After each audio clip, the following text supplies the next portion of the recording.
uplift the abs you wear, right? But you also forget the pseudo killers. Which you know why? And you know why I forget? No, because I know you're going to come in and you're going to clean this shit up and you're going to say it. And I'm going to give you the time right now, big brother, my little brother, to say it right now. Go ahead. Talk to me. Yeah. What did I forget? Well, you was correct with the foundation, the Amaral Squad. And then there's the Masi Clan Warriors dedicated to West Africa.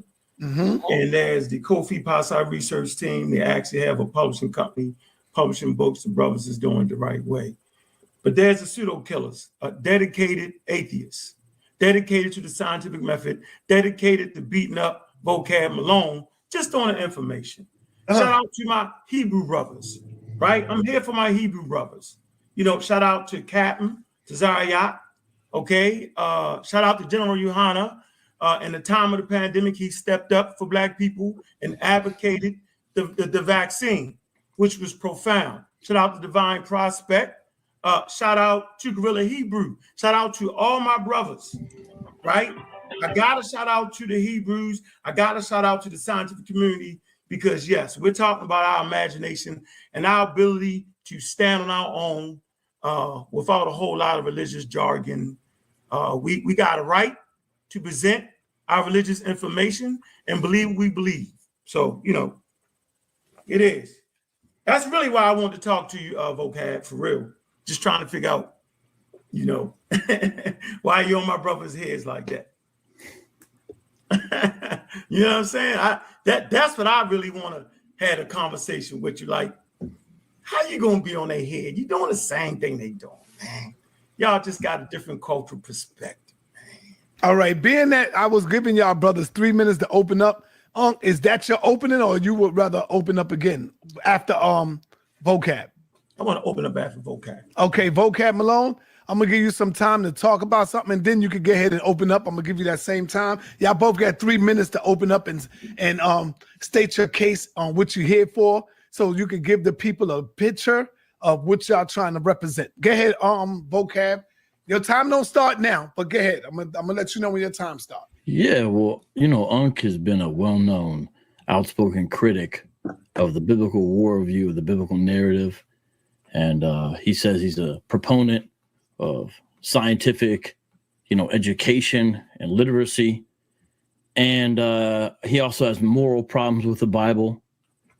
And I think all of those things that he uses to criticize Scripture, Christianity, all that, are problematic for him to even use. And here's why. Because atheism or pantheism, or pantheistic atheism, depending on how he wants to describe his worldview, none of them give you access to those tools. Let me explain what I mean. Atheism cannot properly explain the origin of everything. You'll hear Ankh say often, everything is everything. If everything is everything, how do we make anything distinguished from one another? We really can't. That creates a problem with something called the law of identity. It's one of the classic laws of logic. You can't utilize the law of identity if everything is everything. And that means that, like Jabari once said in the debate, you know, I'm the chair, God's the chair. Well, I forget exactly what he said, but that kind of thing would seem to be Ankh's perspective as well. But if that's the case, how did anything ever get off the ground? How was there ever a beginning point if everything is everything? There's no personality present. So who decides to initiate what we see around us? The created order. Yeah. Stop. All right, brother. I'm going to give you 3 minutes to open up so we can get this thing in. Hey, family, JJ, if you're out there, to Zoriak, if y'all out there, for those of y'all who got platforms, I would appreciate it if y'all take this and throw it into your Facebook app, share the link. Let the people know this is where we're going to be at from now on. A few people that wanted to see the debate yesterday with Zion Lex and the brother Dwight, they was like, yo, where you at, son? Or pantheistic atheism provide no foundation for ethics, morals. I'm not saying Ankh's immoral. That's not what I'm saying. Nobody quote me as that, because that's not what I'm saying. What I'm saying is the worldview that he holds to, it doesn't give him any foundation. It's like if someone says they don't believe in math, and then you see them balancing their checking account. Well, what do you don't believe in math? How you balance it? What are you using right now? He doesn't have a just judge in charge of a system. He doesn't have absolute truth. He has no source of ultimate values or rules or laws or anything like that. And yet he'll say, this is wrong, that is right. According to whom, says who. That's a major problem because that relates to justice. Christians have a basis when we say that was wrong what that cop did. We have a basis for criticizing immoral acts. Not only that, atheism, the third thing, not just origins, not just ethics, provides no foundation for what Ankh cherishes, which is science. Because in order to do science, you have to have truth and logic, and you also have to have uniformity of nature. We'll save that for another time. But the laws of logic say that if a thing is A, it can't be non-A at the same time, the law of non-contradiction. The laws of logic, though, aren't physical. They're transcendent, they're immaterial, they're eternal, and atheism or pantheism gives you no access to something that's eternal and immaterial like the laws of logic. So whenever you hear Ankh talk about that's not logical, we want to know how from your worldview do you even believe in such thing as logic? I'm not saying he's not logical. I'm saying his worldview provides him with no foundation. And this is why he's got a problem. Whether he leans the pantheistic way or the atheistic way, his worldview is not cohesive, it's not comprehensive, and it's not livable. And therefore, it provides no foundation for himself or for any community he's a part of and should be abandoned. All right. Thank you, my brother. Hey, brother Ankh, I'm moving on over to you, brother. I'm going to give you 3 minutes for your opening argument. I want everybody to know that Ankh chose to not use no time in the two going back and forth. But I know from experience that this causes problems because one person might be speaking longer than the other one will be wanting to speak. And so, Ankh, I'm going to have to put up a time. An unlimited time will be like at least 10 minutes to see if y'all could go in and y'all be able to speak without interruptions. But after that, I will have to cut you off to give the other person the opportunity the same time. So I'm sorry, brother, if that offends you or make you sad or whatever. But brother, you got 3 minutes in this round to hold on. See, I don't like all the rounds and all that. All right. See, that's what I'm saying, brother. I appreciate that. Calm down. Hold on. Please calm down, brother. We're gonna go with the three. I'm gonna go with you. We ain't gonna get no rounds. We ain't gonna get the rounds. Doing what you said you weren't gonna do. But I'm telling you from experience, I know better than what you know on this top. Because some people begin to go longer than the other one, and the other one want to cut in. And so because there's no what's the word I'm looking for? Because there's no damn, help me out with the word, y'all. No, you cut me off. You should have your own words. Oh man. You know what? Get his ass, Vocab. Get his ass. Yeah, right. Be right. Do it. Thank you, man. Now the truth that came out. Because there's no order. Here we go. Because there's no order, we can cut each other off. But right now, you got 3 minutes in your opening statement, brother. It's actually a gentleman's game, sa.neter. Yes, I know. You just had me up against a bunch of nuts and fools. So I could never exhibit the gentleman's game, right, with the execution of an intelligent conversation, right? You got 3 minutes, huh? My point is very simple. Let's deal with the word arrogant. Exaggerating or disposed to exaggerate one's own worth or importance, often by overbearing manner, showing an offensive attitude of superiority proceeding from or characterizing by arrogant. So everything Vocab just said was very arrogant. He presupposes that he has this groundbreaking concept that the rest of the world needs. That's arrogancy. And by the way, the term atheist is simply a position. So you're right, Vocab. It doesn't supply you in any of that. It simply means what you're saying. I don't believe that shit. It's very basic, very simple, not trying to be funny, right? As a matter of fact, let me say this. That's what I want to, real quick. I just put this right here on why I'm an atheist. So it's just a position, right? That I don't believe in your deity. Simple as that. I'm an atheist for a good reason. It protects me from allowing other people trying to convince me that their God, which is really a cultural system, is better than mine, which causes me by default to lose control over politics, religion, ancestors, and the way we live. So that's why I'm opposed to that. And this whole, I don't have a way to have a morality and high ground, man, you like tricking the people, man. All these things you're talking about is a direct result of the development of the frontal lobe. And so that's why coaches everywhere have certain beliefs and mixing and matching. That's why coaches everywhere since time immemorial have developed some type of belief in something. Why? Because the believing brain, based off the evolutionary process, human beings will believe. Those who believed in ancient Stone Age time, right, stayed around long enough to do what? To further their genes, right? To make valuable offspring. A valuable offspring is those who can produce babies. So we're not going to sit here and act like you came up with a quote unquote moral system. Morality, all these things is dealing with certain chemicals, certain genes, right? So morality is really a co-option or co-opting of functions that all human beings have.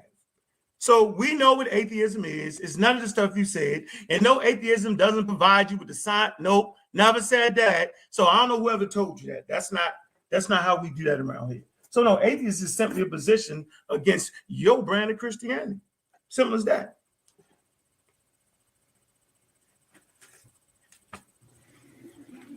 Can't hear you, Sal. Thank you, my brother Ankh. Let's get ready to get this in. And so what I'm going to do is, I didn't do it off the camera, but you see this coin right here, Vocab. I'm going to do it on the camera. Well, you want to go first? And here it is. Look, Ankh, look at me. I want everybody to look at me. You about Toss to drop it up. a dime? Flip it. Who would like to go first? Who would like to call it? Vocab, call it. What I'll uncall it, whatever he wants. Call it, Ankh. It's a gentleman's game. You can decide what you want to do. It's a gentleman's game for me. This is a conversation, so we don't got to do all that, so not call. Well, I want to be fair anyway, Ankh. Just because you have them heads, Vocab says heads.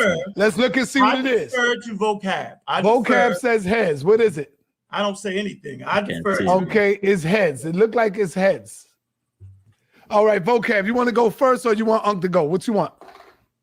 I think he wanted me to go first, so I'll go with that unless he changes. Well, you could have just said, forget the coin toss. I'll go first. That's go ahead, Vocab. I like seeing you play with the coin on camera. It's kind of funny. Oh, okay. So what I'm going to do is I'm going to put 10 minutes on this. It's not a round, but I'm going to just say 10 minutes. Keep forcing that issue. Then pay me. Oh, man. I know what I'm talking about, man. No, just pay me. Brother, I know what I'm... All right, I'll tell you what. And then it actually matches the reality of the world.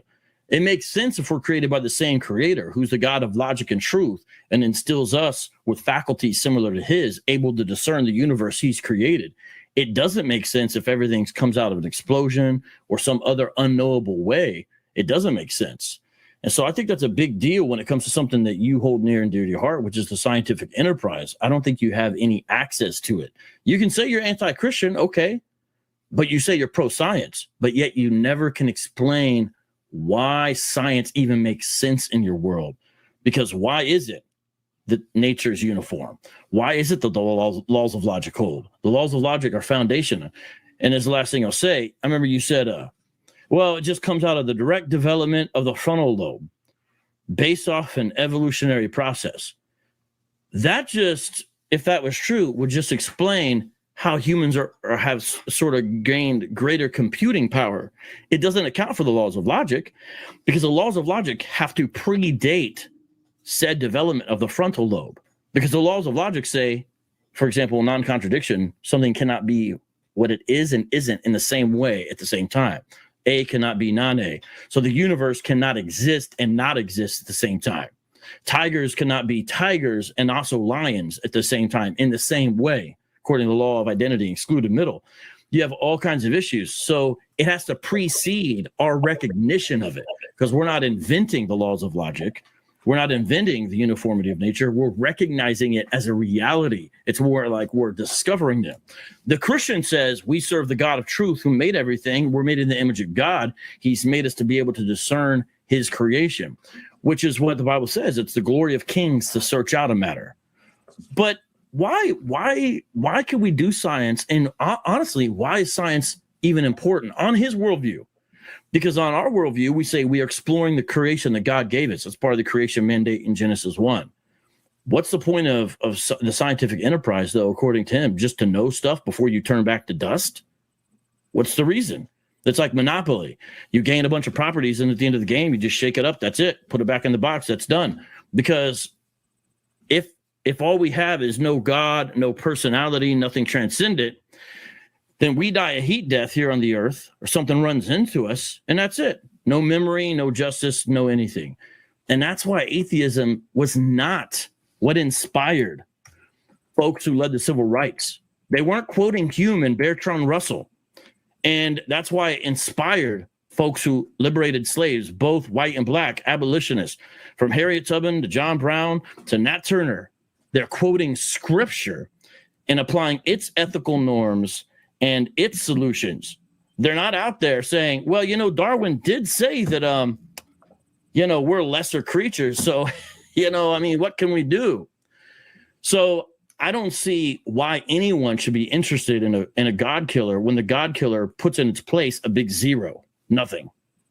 What do you offer for a foundation of living from your worldview? And saying I'm arrogant is just an attack. That's just an ad hominem. That doesn't actually explain anything. Tell everyone what you believe, why you believe it, and how it's practically livable. Please. You finished, Vocab? Yeah. All right, so let's just do this. Let's deal with scientific literacy. So I actually teach the community scientific literacy. A scientific literacy is the knowledge and understanding of scientific concepts and processes required for personal decision-making. So there you go. Participation in civic and cultural affairs. So there you go. Economic productivity, right? So there you go. You got your food, your clothing, and your shelter and protection of that vocab.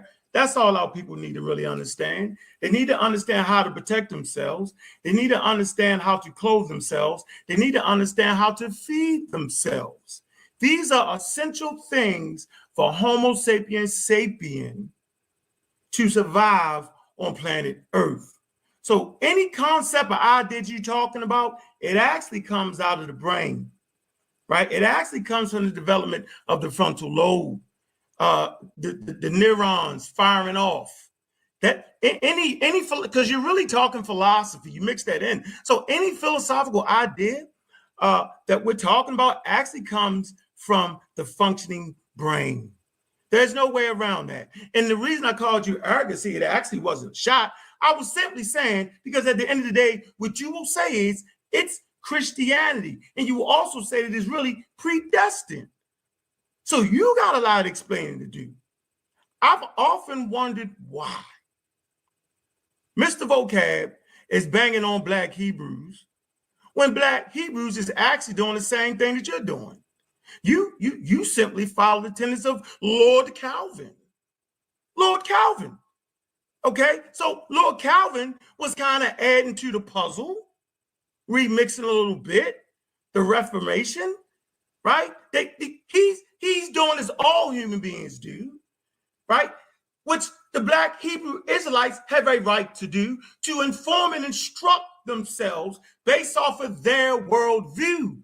My worldview is very clear. Be able to make proper decisions based off of decisions that the community agrees upon. I have every right to make decisions based off of what I see, based off of what I understand. You, on the other hand, you have no right to take that away from me. You have no right to take that away from the Hebrew Israelites. They're doing no more than what you're doing. They're constructing being a Hebrew based off of Black people's experiences on earth. They got a right to do that. Right, wrong, or indifferent. I'm saying you're arrogant because you beat up on them all day long when you exactly do the same thing. It's really racism, Vocab. Like you can't imagine a world without Jesus Christ. And I'm telling you that 350,000 years, there was a world without Jesus Christ. You'll come and say, hey, man, but the foundation was laid by God and Jesus Christ. No, that's your religious belief. So what is my worldview, right? I stand on a scientific method. I don't even have to practice science. I never said I was a scientist. I simply said, for me to figure out whether you make it up or not, right, we'll take it through the scientific method. I've never said God is not falsifiable, vocab. You're not going to get me in that one, whether it's a God, whether it's not. Nope. I'm simply saying I've read the definition of scientific literacy. There are things that our people need to do. Our people are actually putting themselves back into slavery based off of not understanding the world around them. You're actually doing what those early popes did. The Papists, Bull, the Dumb, the Verses, right? You're actually saying that people need to be saved. So I hope I answered your question. Let me ask you a question, vocab. What's up with the predestined? Do you really mean that? I mean, I would like for you to explain to me how Christians in Palestine and Judea would actually think that the world is predestined. That's a good conversation for me and you. It's actually in your scriptures. What? First Ephesians, what? Ephesians 1. Yeah, good. You make a good calendar. I want to give you the ability because this is your strong argument in the Bible. So I'm going to let you read that to the listening audience, and let's see how much sense that makes, and then we'll actually talk about what religion really is and what it's not. But go ahead. Yeah, bro. That's kind of you to let me read Ephesians 1, but that doesn't explain how atheism provides a foundation for living. No, I didn't. I said science does. The understanding of the understanding of the world around you, being able to move forward, being able to put things together, test things, right? You see if it works, you see if it don't. Being able to observe things, being able to learn. Okay, science gives us the best ability to organize things, right? Because science is counterintuitive. So my worldview, first of all, is based off the experiences of my ancestors, where they stand and how they see it. I understand that my people went through quote unquote slavery. I also understand the Bible doesn't speak against that. So whatever worldview I got, it allows me to see that the Old Testament never went against slavery, nor did the New Testament. Matter of fact, science, right? You're saying that's what we would need to survive. Does science tell you whether experiments on humans is right or wrong? No, that's morality, bro. That's right. Morality. So science isn't all we need, is it? No, actually, science explains morality so that religion doesn't co-opt it. How does science explain that it's wrong to perform experiments on humans? Harmful experiments. No, I said what I said was that's left up to our morality. Right, but earlier you said morality is based upon decisions that the community agrees upon. What if the community agrees upon something that's wrong? So Homo sapiens sapiens, right? What is the worst enemy? What was the worst enemy to Homo sapiens sapiens? Okay, do you know? So the worst enemy of Homo sapiens. So you're not going to answer any questions, are you? Yeah, I answered the question. I said I said human morality answers that question, which is a natural process. I'm going to explain that where morality actually comes from. Morality doesn't actually come out of religion. Religion kind of co-opts that. Okay? I'm not asking about religion. I'm asking how human morality comes out of science or your worldview. Yes, and what I said was science figured out that morality didn't come from religions, that it actually came from the development of the frontal lobe and certain chemicals and certain genes. And I'm going to mention that. So that's what science did. It stopped y'all from actually saying that it was religion that did the morality piece, which really puts you way over here as the leaders of the pack, because you got Gutenberg and printing press, right? It puts you over here as the standard of morality. Science leveled the playing field and said, wait a minute, human beings have had morality since they was Homo sapiens. But go ahead, brother. I don't want to take up too much time. Go ahead. Well, where's the scientific experiment that science proves morality? Oh, let me bring it up for you. You don't know? I thought you knew that. No, I know what you guys point to. I mean, I've read attempts of atheists to try to utilize evolution as a basis for morality, but a lot of atheists recognize that's a failed project. Are you aware of the abundance of quotes that recognize that you cannot base morality merely upon science? No, I didn't say that, did I? I said morality is based off of human beings because human beings are basically their own worst enemies, meaning early Homo sapiens sapiens. The difference between Homo erectus that conquered half of the world was that development of the frontal lobe, and it allows to feel empathy for each other. But this empathy for each other doesn't come by way of religion. How do we know? There wasn't no Christianity 300,000 years ago. Vocab. So are you saying empathy is a good thing? I'm saying that empathy is the thing that helped move Homo sapiens sapiens forward. Yes, it is a good thing. Okay, Feeling so like I don't need the basis. What's the chemical basis for empathy? If I display empathy and all I am is stardust, according to you, then what's the chemical basis for my empathy? Well, Vocab, I never said anything about stardust. You said that? Yeah, no, you did. In one of your lectures, you said we're basically stardust. Science proves it. You did say that. I've been listening to your lectures. Remember? I know, but you agree to that. So we don't want to make sa.neter right. Don't cut me off. I'm not going to cut you off. You don't got to hit me with a line of questions. Relax. So what is the chemical basis for morality, though? I got you. I'm gonna give it to you right now. Let me source it up for you. Yeah, I'm not gonna just say I wouldn't do you like that, okay? Okay. Right. Why would I do you like that, bro? Yeah, I ain't, yeah, we don't rock like that. Let me share my screen.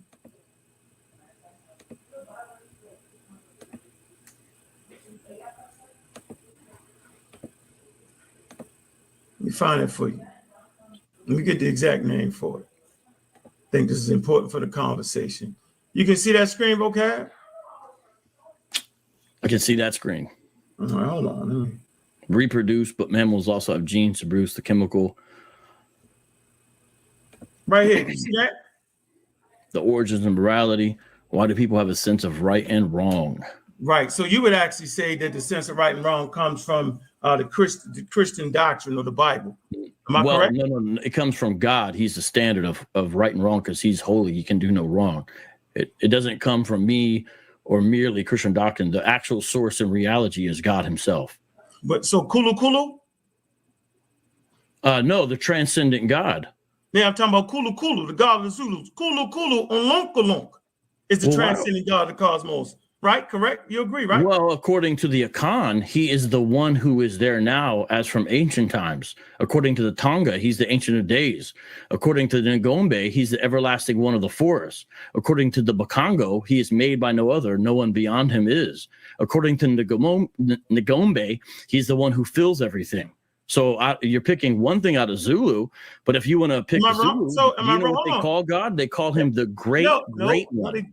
No, but it's not. It's Do you not know what that means? In Kulu, it means the great one. Did you know that? Absolutely, but it's not the God. Is it the God? Is Kulu the God of the Bible? The Bible says all people know that there is a God. All right, let's freeze that. So they are aware of the God of the Bible. They don't know all the details about him yet. That's where missions come in. But I do, according to Romans 1 and 2, affirm the Zulu do know the reality of the transcendent God, and that's why they call him that. And that's why Zulu, let's stick to the answer to your question real quick, though. Well, but it's interesting you picked one name out of all. Vocab, hold on for a minute. I want to give you this right here, brother. You right here, right? Sure. Okay. All right. So morality results from a complex interaction of genes and neural processes and social interactions. All organisms have genes that enable them to survive. Reproduction. You said you were going to bring up the scientific experiment. This is the PowerPoint slide. Is this from an article? A vocab. Don't make sa.neter right, bro. Let me finish. Oh, I thought you were done. I'm sorry. I apologize. I thought you were done. I apologize. Yeah, come on, man. We're not gonna waddle in ignorance around here. We're gonna have good conversation. I'm not gonna take long. I'm gonna give you that. I'm gonna give you that. Just let me get to it. I want to read it. I apologize. Right. I'm not gonna take long on this. So reproduction. Okay, but mammals also have genes to what? To produce the chemical what?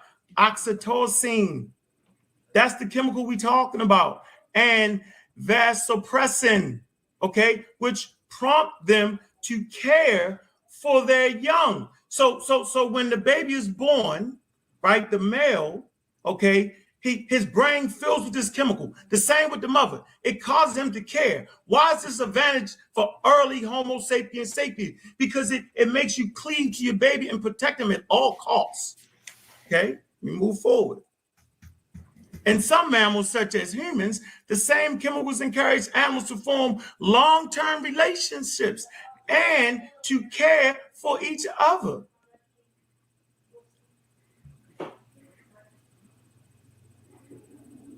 It says such caring is the biological root to morality. So morality has a biological root, which also has many social roots. Valuable social practices such as cooperation, which you talk about, can develop when people care about each other. Early humans lived in small groups of 100 people, but expansion of groups as the result of agriculture and the development of intellectual ideals expand compassion, sympathy, and empathy beyond people's,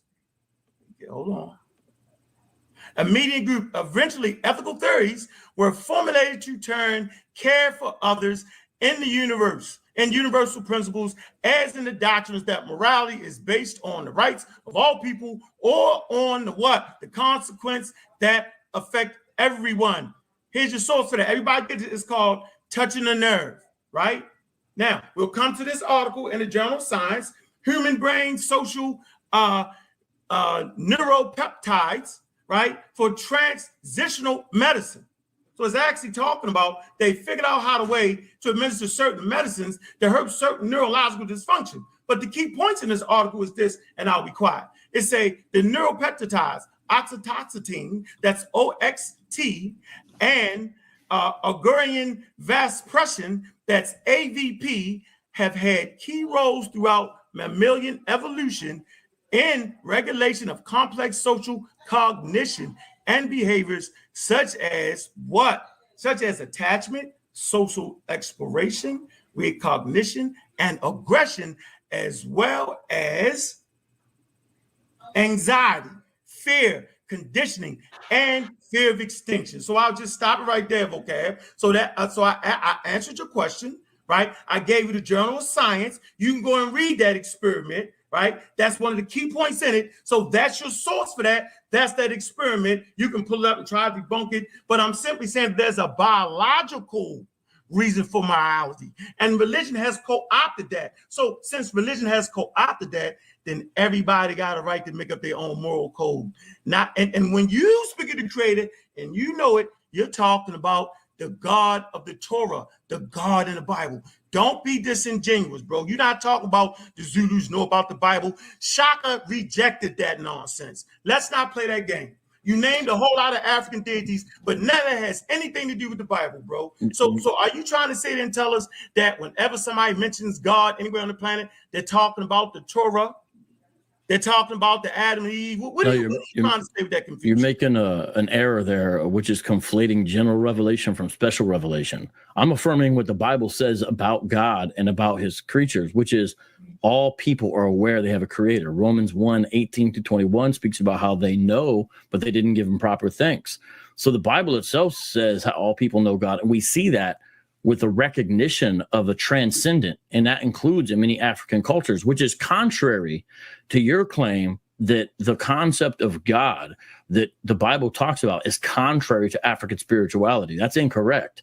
And so I'm not saying that they know who Jesus Christ is yet. I never said that. What I said is they're aware that they have a creator. And by the way, he's transcendent, which goes against your pantheism. This is a common thing across cultures. A great example of that is this pygmy poem. I don't know if you've ever heard this. This is a fascinating poem, a fascinating pygmy poem. In the beginning was God. Today is God. Tomorrow will be God. Who can make an image of God? He has no body. He is a word which comes out of your mouth. That word, it is no more. It is past and still it lives. So is God. And there's a great scholar who writes about this, a Kenyan man. He passed away 2 years ago, but John Mbiti, and he has multiple books on this that I would highly encourage the audience to look up. And he has multiple examples here and has translated numerous works into various African religions and I encourage you to look up. That comes from African Religions and Philosophy specifically, 2nd edition. So that's what I'm saying. But back to your claim that there's a biochemical basis for morality. Here's the thing. This chemical being associated with what are called pro-social behaviors doesn't give you the basis to say whether they're right or wrong, objectively speaking. All you can say is this chemical is produced when people bond or helps them bond. That's not all it does. It does other things.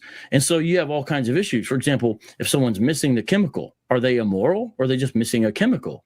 Or they have less or more of it? This means that if someone's empathetic, and we see that as a virtue as Christians, we see empathy as a virtue as Christians, to you, it just means they have more of a chemical. They're not really virtuous. They're simply dancing to their DNA, as Richard Dawkins says. Kind of like the Jedi. If you have a higher midichlorian count, you're supposedly stronger in the Force. If you have a higher count of oxytocin, well, then you're more empathetic. But it doesn't tell you if it's right or wrong, and it gives us no basis to praise virtue because it's simply a result of a chemical. And it was fascinating when you brought up about, and this shows how this so-called science-based morality is a failed effort, and that's why most people haven't latched onto it. Sam Harris is trying his best, but most people haven't glommed onto it because they know that. And you can see quotes by Michael Ruse and others, for example, that directly say that morality and ethics are illusory. You said that all we really need to do is feed, protect, clothe ourselves, and reproduce. If that's really the essence of everything, what does that have to do with morality? That just has to do with survival. And evolution is red in tooth and claw. It's literally survival of the fittest. And so Nietzsche was right. Might makes right. And what this means is those ants who go into another ant colony and wipe everybody out and steal all the resources and all that. You can watch these videos online. It's fascinating. These battle ants that come in like raiding Vikings and just jack the other ant colony. You can't say humans shouldn't imitate the same behaviors. So when the Vikings came into Sicily and beat everybody up and ruled, why is that wrong according to you? All you need to do is clothe yourself, care for yourself, protect yourself. And what's a great way to protect yourself? To kill the other guy first. So why wouldn't you steal their resources? You can't tell anyone why that's not right, not wrong. You can't say either way. Because according to you, we got to protect ourselves, clothe ourselves, and then make our genes live on. Well, that's fascinating. I wonder how a guy who goes around raping women, how he's wrong because he's doing what you say we need to do. He's increasing his chances of his line continuing on. And so I don't know why rape would be wrong if our main goal is to reproduce our line. It seems like he's got the right idea. And it's interesting. How is it that you say the purpose is to reproduce our genes? The genes don't have a purpose or a direction. They just do what they do in certain situations. But how is that even said to be a purpose? So we have all kinds of issues. So citing something that shows a certain chemical associated with pro-social behaviors does not make a case that all of morality can be based upon an empty evolutionary-based science. Sorry, go ahead. Come on, man. You supposed to be sharper than that, man. I gave you the Journal of Nature. You give me a damn pygmy trial. Like fascinating. That sounds like something a white racist would say. Hold on for a minute. You sound just like a white supremacist right now. I gave you a journal from white people and you give me a damn pygmy tribe. Who's the racist? Hey, Vocab, you starting to cut me off. I'm the best at doing this shit now. Don't do it. Keep it cordial. Let's not get into the let's over talk a person. And you funny with the racism. You want to play the racism card. Let me tell you, Christianity. You stepped right in it, bro. No, I didn't. I actually said you said a damn pygmy poem like it was nothing. Come on for a minute, Vocab. Relax. Okay. You starting to bring out the God killer. Don't do it. Don't make something that right. Let's have a good conversation, Vocab. I'm saying is you asked me for the biological foundation of quote unquote morality. I gave it to you. I gave you the Journal of Science. Matter of fact, you got super technical with me. You like to answer the question. So I wasn't gonna give you a source. So you really didn't watch the videos. I give you a source, and like I said, you quote me a damn pygmy tribe. That's not a racist statement. I'm simply saying that you're out of place with that. Now, if we was talking about religion, then you could actually talk about the God of the forest, where certain pygmy tribes said that the forest is their mother and father. So which pygmy tribe was you talking about? You just throw it out there. And then back on the word arrogant again, vocab. They're not talking about the same thing that you're talking about. How do we know? Because there was no connection between pygmy tribes at 250,000 years ago and European nations. Excuse me, vocab. Are you European or Spanish or what? I don't want to. What's your ethnic group? I don't want to do like you just did. I'm part Sicilian. Italian. That's right. Portuguese, Spaniard. My fault. The Spaniards. So you're familiar with their work they actually put in Africa using Christianity. Am I correct with that? The Sicilians? I'm familiar with Sicily getting conquered left and right. I said the Spaniards. Oh, the Spaniards conquered Sicily too. Facts. Okay, but are you familiar with the predestined doctrine that you running away from? That's I'm not running away. I'm proud to be a Calvinist. I'm happy to be a Calvinist. It's just not the topic of our debate. Okay. No, we're not having a debate. Okay, my bad. It wasn't what we decided to talk about. That's all. But I literally just did a show on it last night. But listen, I want to make this point clear, bro. Like, what about the whole predestined thing? And how's that not arrogant? Like, who sent the memo to the pygmy tribe that it was Jesus Christ and the boys? Like, how does that make sense to you? How does it? You said, my fault. You said it was the creator. Last time I checked, I thought the Bible spoke of the creator. So let me make this point and let you talk. No matter what you say, everybody listening. Man wrote the Bible, and then man also said that he was inspired by God. It's always man. When I say man, being indicative of male and female. And this is the arrogancy that promotes you to bang on the black Hebrew Israelites that form and construct Judaism to fit their means, just like Lord Calvin did. Did not Lord Calvin was he not a Protestant? Did he not add on, or did he not express that he had the proper thing? Or am I just tripping right now, vocab? Seriously, I just want to know if I'm tripping. Yeah, John Calvin was definitely a Protestant reformer. Lord Kelvin, though, was a scientist and great reformer. I'm sorry, a scientist and a devout Christian. But yeah, John Calvin was definitely a Protestant reformer. But again, what does that mean? He was reforming what? He didn't get the memo? How can you reform something that's already predestined with the memo? I mean, everybody got the memo. How you gonna reform something that's got a memo where everybody got it at the same time? Because I know you want to be fair. Yeah, John Calvin's goal was, like a lot of Protestant reformers, was to reform the corruption of the Roman Catholic Church. Okay. If you don't agree with that, then hey, let the Roman Catholic Church be corrupt. But that was the point. It was doctrinally, morally, and all kinds of other things corrupt. And so that was the point with that. But we could do another show if you want to on predestination, because I think it's going to run you right into trouble. No, I want you to run into trouble now. Now, you got your chance. I'm gonna show you how it's going to create a problem for you. Because you have already stated you believe that morality comes from chemicals. So that means everybody's moral actions are dictated merely by material in their bodies that you say came out of stars. If that's the case, then that is what is properly called biological determinism, meaning you were determined to do certain things in certain conditions. Just like if you take a soda bottle and shake it up, you know what's going to happen, right? When you take off the lid, we know what's going to happen. The chemicals react in a certain way under certain conditions. If morality is based on chemicals, then it's doing the same thing. And so you have a problem of determinism. The difference is I have a transcendent, all-loving, all-powerful, all-wise God at the helm. What do you have at the helm of your system? You have nothing. You have, I guess, a universe that you think always existed. I guess that's what you think. I'm not sure, because you're not really defending your position here. Can I tell you? No, I can defend it.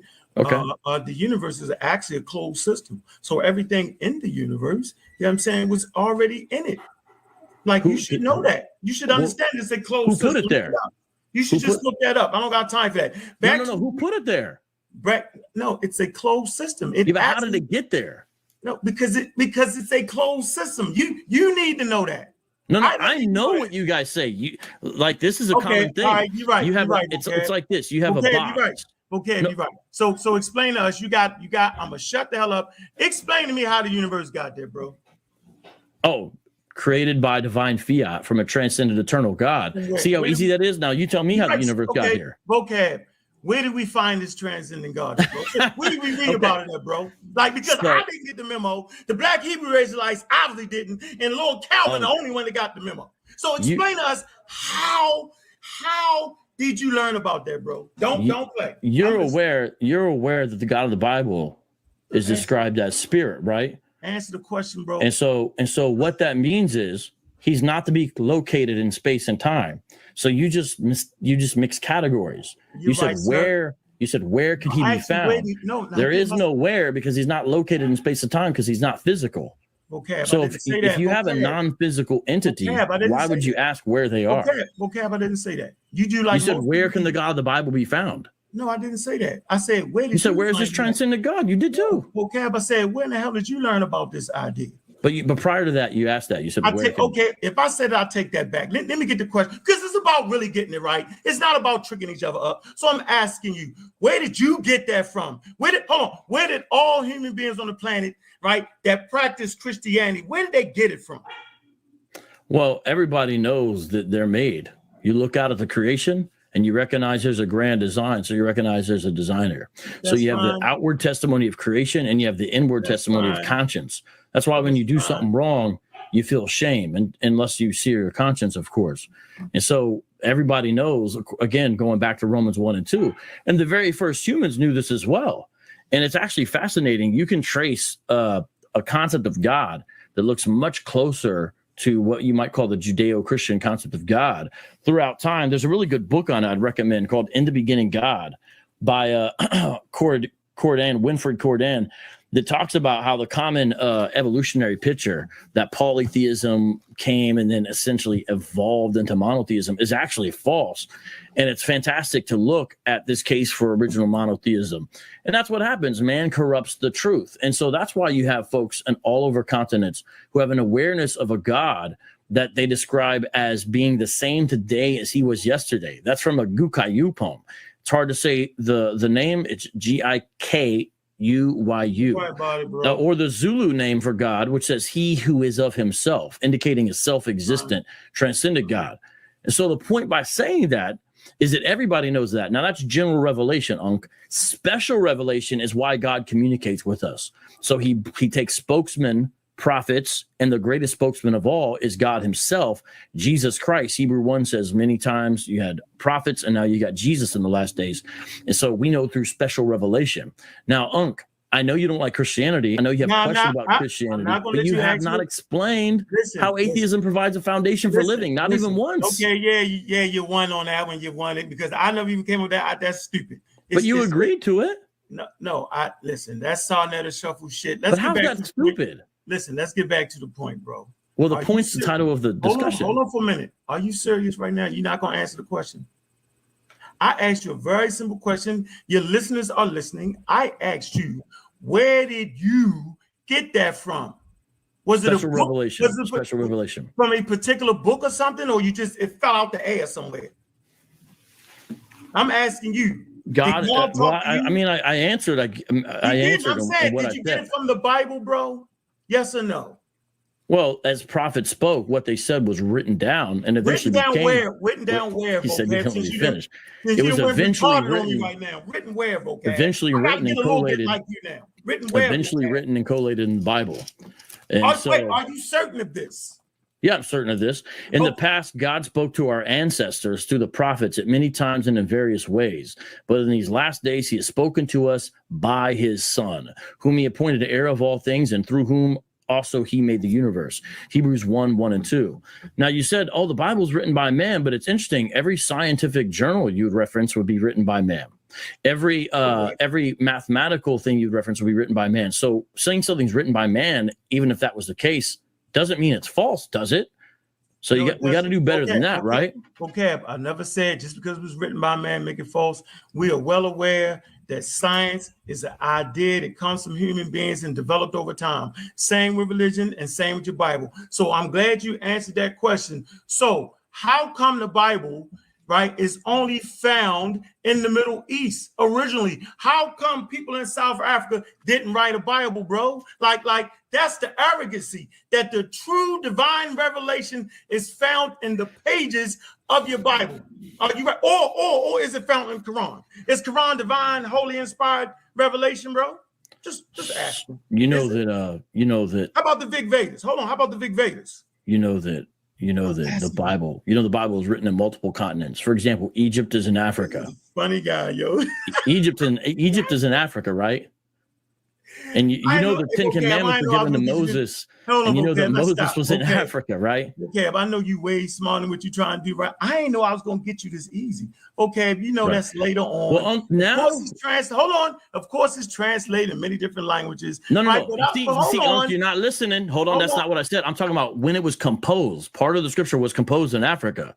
So what? What that's supposed to mean? You can't. Because you said, why is it only found in the Middle East? That's an incorrect statement. No, it's a hold on. So are you trying to tell me that the Bible is not a Palestinian, Judean cultural expression? Are you trying to get me with that? Or how you trying to do this? Are you trying to say I can read the Bible like you can, bro? Lord Calvin would not be proud of you. The Torah is a Judean story. It's not a South African story. It's not a West African story. It's not an Eastern Europe story. Just stop playing. We can read, bro. We know what the Bible word is. You playing tricks. Now you keep saying to me, well, does atheist? I said it from the beginning. You won, bro. No, atheists don't. I thought you understood. It's simply a position saying I don't believe anything you say about a God that's informed and constructed by you or anybody else outside of my tribe and my clan. It's a ridiculous notion. What's your tribe? What's your tribe? Bro. What's your clan? The human tribe. Oh, well, you just said the Bible's written by humans, so then it'd be part of your tribe. No, the tribe of the extra black humans. That's my tribe. The tribe of the extra black humans that don't believe what you're saying. Now, Vocab, I'm not saying that you don't have a right to follow Lord Calvin, because you absolutely do. His name is John Calvin. Lord Calvin is a scientist. No, it's a joke. Right. But Calvin, what's your tribe? Because you said you only listen to it if it's written by someone in your tribe. So what's the tribe? I never said that. Also, you're not serious about epistemology. No, I'm dead serious. Listen, what I'm trying to tell you is, bro, is that the same shit. Excuse my language. I'm simply saying that without you even realizing it, you're doing the exact same things that the dumb diverses did by Pope Julian the Dag-on 6. Right, the doctrine of discovery. You're doing the same thing that everybody has done to indigenous people. You claim to have the divine revelation. That's why I'm saying Christians are some of the most arrogant people on earth. You won't even let the Black Hebrew Israelites, right, put together like Lord Calvin did that. He like you said, he reformed something. So is it wrong that the Black Hebrew Israelites reform some doctrine that fit them? Like, that's all I'm saying, bro. Like, Calvin felt the need to help his people. The Black Hebrew Israelites feel that same need. That's all I'm saying, bro. You got 1,000 videos about these brothers as if Black people can't make their own doctrine. You sitting here with white guy Lord Calvin, he made his own thing up because he's the only one with the memo, right? Because he's speaking the truth. Am I correct? So, Ankh, you want to talk about Hebrew Israelites, John Calvin, the origin of the Bible. None of that. You don't want to talk about your own worldview. Why does something exist rather than nothing? I said my worldview is informed and instructed by my experiences, right? And my experiences of my ancestors. And now it's 2020. I'm a space age African. Who are your ancestors? I can't use the past if I want. I don't necessarily have to. But go ahead, brother. Who are your ancestors? My mother, Robert Jean West, and Robert. Okay. Is your mother a Christian? Ankh? Was my mother a Christian? She was a Christian. So if your experience is formed by your ancestors, why are you leaving the faith of your ancestor? Because I'm a space age African, and before you cut me off rudely, right? I don't have to. What my mother ate don't make me shit. Meaning I'm gonna take the best of what she gave me. Simple as that. Like that's the trick. See, I don't have to follow everything my ancestors did. Then why bring up your ancestors then? Because I love my ancestors. I'm informed and instructed by my ancestors. Right, wrong, or indifferent. That don't mean I gotta follow it. Like watch this. Things actually move forward. So you never answered the question of how the Torah and the New Testament actually support slavery. Am I wrong in that? Does it support slavery? Yes. It supports what Genesis talks about and what Revelation talks about, which is everyone is free. But in the meantime, there's a lot of mess that happens. Let me ask you this: if you want to bring up slavery, let's go there. I'm asking you. Okay, answer that question. If you want to bring up slavery, let's go there. Before I answer, can you tell me how do you know from your worldview that no one should ever be enslaved? How do you know that? Because it's wrong, bro. Did your ancestors enslave anybody that you know of? Which ancestors are you talking about? I'm pretty certain. Did any of them? Let me finish. I'm pretty certain that based off of the human experience, I got ancestors that chop white people's heads off completely. I'm sure of it. And chopped off other people that backstabbed them. This I'm sure of it. And I'm pretty sure that they enslaved some other people. So what? What does that? So hold on, what your ancestors did morally wrong? Wait, stop. Hold on. We're going to do this. You asked me a question, I asked you a question. I thought you were done. Your ancestors do the same thing. Did they enslave anybody or kill anybody? Okay, so is it wrong for anyone's ancestors to enslave anybody? I think so. Do you think that? Yeah, I think that especially the form here in America, which is what usually people talk about, that goes against First Timothy. It goes against Levitical law, which says that if you kidnap anybody, you should expect capital punishment. Or even if you're found with somebody who is kidnapped. And this is what Frederick Douglass knew. This is what Equiano knew. This is what Harriet Tubman knew. This is what Sojourner Truth knew. This is what Phyllis Wheatley knew. This is what Nat Turner knew. This is what Vesey knew. We can go down a long list of people who knew it was wrong, but there's a lot of white folks making a lot of money who are blinded by greed. Now, I'm asking you, if your ancestors enslaved persons, why are you saying to your ancestors that was morally wrong to do when you told me earlier you follow the wisdom and tradition of your ancestors? Right, so I'm glad I'm writing stuff down. I'm not going to allow you to trick me. It's not a trick. It's a basic question, bro. Hold on for a minute. Don't cut me off. Watch this. Watch how serious I get with this thing right here, bro. Okay. You fake the audience out. I said slavery, you said kidnapping. We all know for certain, for sure, that kidnapping was illegal in the Old Testament. Kidnapping was illegal in Rome. Kidnapping was illegal in the New Testament. Kidnapping was straight goddamn illegal, but slavery wasn't. Now, I'm going to ask this question one more time to you, bro, the follower of Lord Calvin. Did the Bible agree with slavery? Yes or no, bro? That's a yes or no question. A yes or no, and then you can explain. Is it or is it not? The Bible regulated certain forms of indentured servitude, certainly. The Bible regulated those, but those are not ideal. So you scared to say it? So you want to play indentured servitude? No, because I want to know what you're talking about with slavery. The Bible regulated certain forms of indentured servitude. The Bible regulated... I want to hear you say the Bible regulated slavery, and I'll let you have your day. Well, indentured servitude and captives of war, the Bible certainly regulated that treatment. For example, if you knock out the tooth of your slave, if you kill your slave, those things, all those get you in trouble. And the reason why I brought up kidnapping is because I said I especially have a problem with the transatlantic slave trade, and that was a big part of that was kidnapping. Now, I'm trying to see how you could tell us why slavery is morally wrong. Where is it written in the chemicals? I got you. That's a good joke. You like that?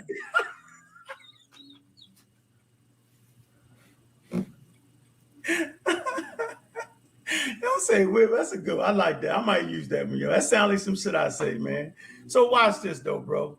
The very fact that you actually agreed that it regulated that's my problem, bro. Why? That God, the predestined God, ain't have enough sense to say, y'all don't do that. It say you can regulate it. And when you regulate something, that means you with the shits, bro. So your God and your Bible regulate slavery, and that's why I'm an atheist, because I don't believe that makes no sense. As a matter of fact, it's really against morality to regulate slavery. God, with all the power and divineness, could have said, let them go. And everybody would do it like this. But God didn't do that. You know why God didn't do it? Because you believe in a predestined God. It is predestined. Everything that happened is predestined. You don't want to talk about that, though. Right. I just did a show on Calvinism yesterday because that was the topic. You should be getting, so explain to us. You should be getting some text messages right now, but they trying to help you. But for the listening audience. Oh, okay. I'll read you my. Okay, here we go. He agrees that the Bible actually regulate slavery. For me, that's all tomfoolery, bro. Go ahead. Let me read this text message right here. Ankh is pushing moral relativism based on how he come to know morality. He has not dealt with the grounding of morality. This can be demonstrated by asserting that America really wasn't wrong for slavery, for they hadn't developed as much as us on Ankh's view. Shout out to MJ Matthew Jackson. Everyone subscribe to the Urban Education Institute and his channel. So that's the only text message I've got. And it proves the point that people are catching on that you've never grounded your morality in anything except you brought up a chemical. But chemical's not a basis for morality because it doesn't tell you if it's right or wrong. Science can only tell you what is. It does not tell you what should be.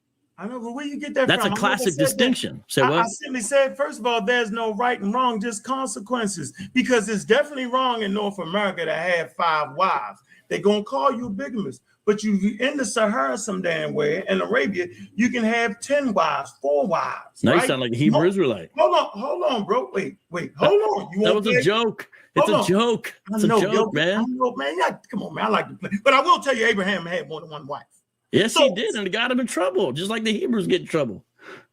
I think, shout out to Pastor Bennett. I think Pastor Bennett was kind of say that God really didn't. So you saying God didn't really allow them to have more than 1 wife? Oh, well, Mark 10:6 says, in the beginning, he created them male, female. And then it says, for this reason, this is why a husband will leave his mother and father and cleave to his wife. So when Jesus gives the commentary on Genesis in Mark 10, he explains initial creation is 1 to 1. And if you look in the garden, that is the initial condition. People always make the joke about it was Adam and Eve, not Adam and Steve, but it was also Adam and Eve and not Adam and Eve and Erica and Esther. You see what I'm saying? It was just 1 with 1. They twisted it. So they that's the initial condition. And you know, one of the biggest pictures in Scripture of the church with Christ is the Lamb and his bride. Jesus Christ's bride is the church. He doesn't have a bunch of brides. He's only got 1, and he's coming back for her. And I pray you would be part of that bride one day, just like I believe some of your ancestors were. So my soul need to be saved. You think? What you think? Well, according to you, you don't have a soul to be saved, but according to a true understanding of who you are as a man made in God's image, you do have a soul. Okay, so let's do this. Let's play this game. Let me get you out of here because I'm having fun with you, right? And I hope everybody's enjoying the conversation. Based off my morality code, based off your morality code, we ain't howling, screaming, and arguing with each other because we don't actually got you. So right here, we talked about hold on. The predestined. I don't think you explained it yet. You don't want to. Well, I mean, I'm trying to hold the fire on the topic, but predestination simply means that God is in charge and he ordains what comes to pass. He's a transcendent God. He's in charge of everything. Christians have different views to an extent about some of this, but it's clear in the Bible, and you even brought up one of the passages, Ephesians 1 and 2. But according to you, everything's predestined according to chemicals and mere chance and necessity. Okay, was it predestined that the universe would exist? So hold on for a minute. Actually, you just made that up. Like, I don't know what you mean predestined, how much chemicals you get and all that. No one's actually saying that. I'm simply saying that it's a biological reason for morality, and I gave you the journal of that. And we know certain people suffer from certain brain ailments and certain mental ailments that nothing is actually perfect on earth like you trying to make it. And that's not what I'm saying. I'm saying the tribe and the clan develops rules and regulations for governing themselves. It's just that simple. And no outside force can actually tell them what's right and wrong to them. And it's obvious because I can't sit here and tell you that it's wrong as hell to govern slavery in the Old and New Testament. I ain't gonna let you run from that, bro. So the morality that you talk about obviously wasn't amongst your God, because he's, instead of cutting the slavery out with he said, just govern it. I'm saying that really sound like a racist white person doing that to me, bro. Like, that's the part I'm saying. Like, it really sounds like a human being that's greedy and trying to get somebody. It don't sound like a God, bro. Like, that's ridiculous to me. You don't think the Hebrews were white, do you, brother? I don't care what the Hebrews or what the black Hebrews say. Well, they say all kinds of stuff. I mean, according to GMS, you can be white as Redbeard and still be a Hebrew Israelite. But I mean, all of them is right. That's the point. All the Hebrew Israelites are right. So you believe Africans are going to go into slavery in the kingdom then? Let me explain myself. They're right because they're doing the same thing as Lord Calvin did. they're making up things that will inform and instruct them to help them survive in their environment. That's the same thing all religions do, bro. Like, we're not going to act like the sky opened up and the Bible fell down with the rules and regulations. You got the law of Hammurabi, you got the law of Nunan, you got human beings instructing and informing laws and rules and regulations before any Old and New Testament. So I'm simply saying that all human beings have the inalienable right. Indigenous people have a right to make up rules and regulations. That it is clear that these Christians had none of that with their Bible. They simply said, right, that we had souls. And you said that I got a soul, right, that needs to be saved. My soul can't get saved by kulu. My soul can't get saved by pouring libation. My soul can only get saved, right, by believing in Jesus Christ. Don't act like that ain't what you believe. If you say something different than that, I'm going to get mad. Acts 4:12 says there's no other name under heaven by which men can be saved other than Jesus Christ. So that's true. Huh? I'm mad at you. You just named a whole lot of other gods in Africa. Now it's just Jesus Christ. I caught you. You thought I was going to let you slip that off. Well, you know the difference between... but I don't think you... I mean, remember, if you notice...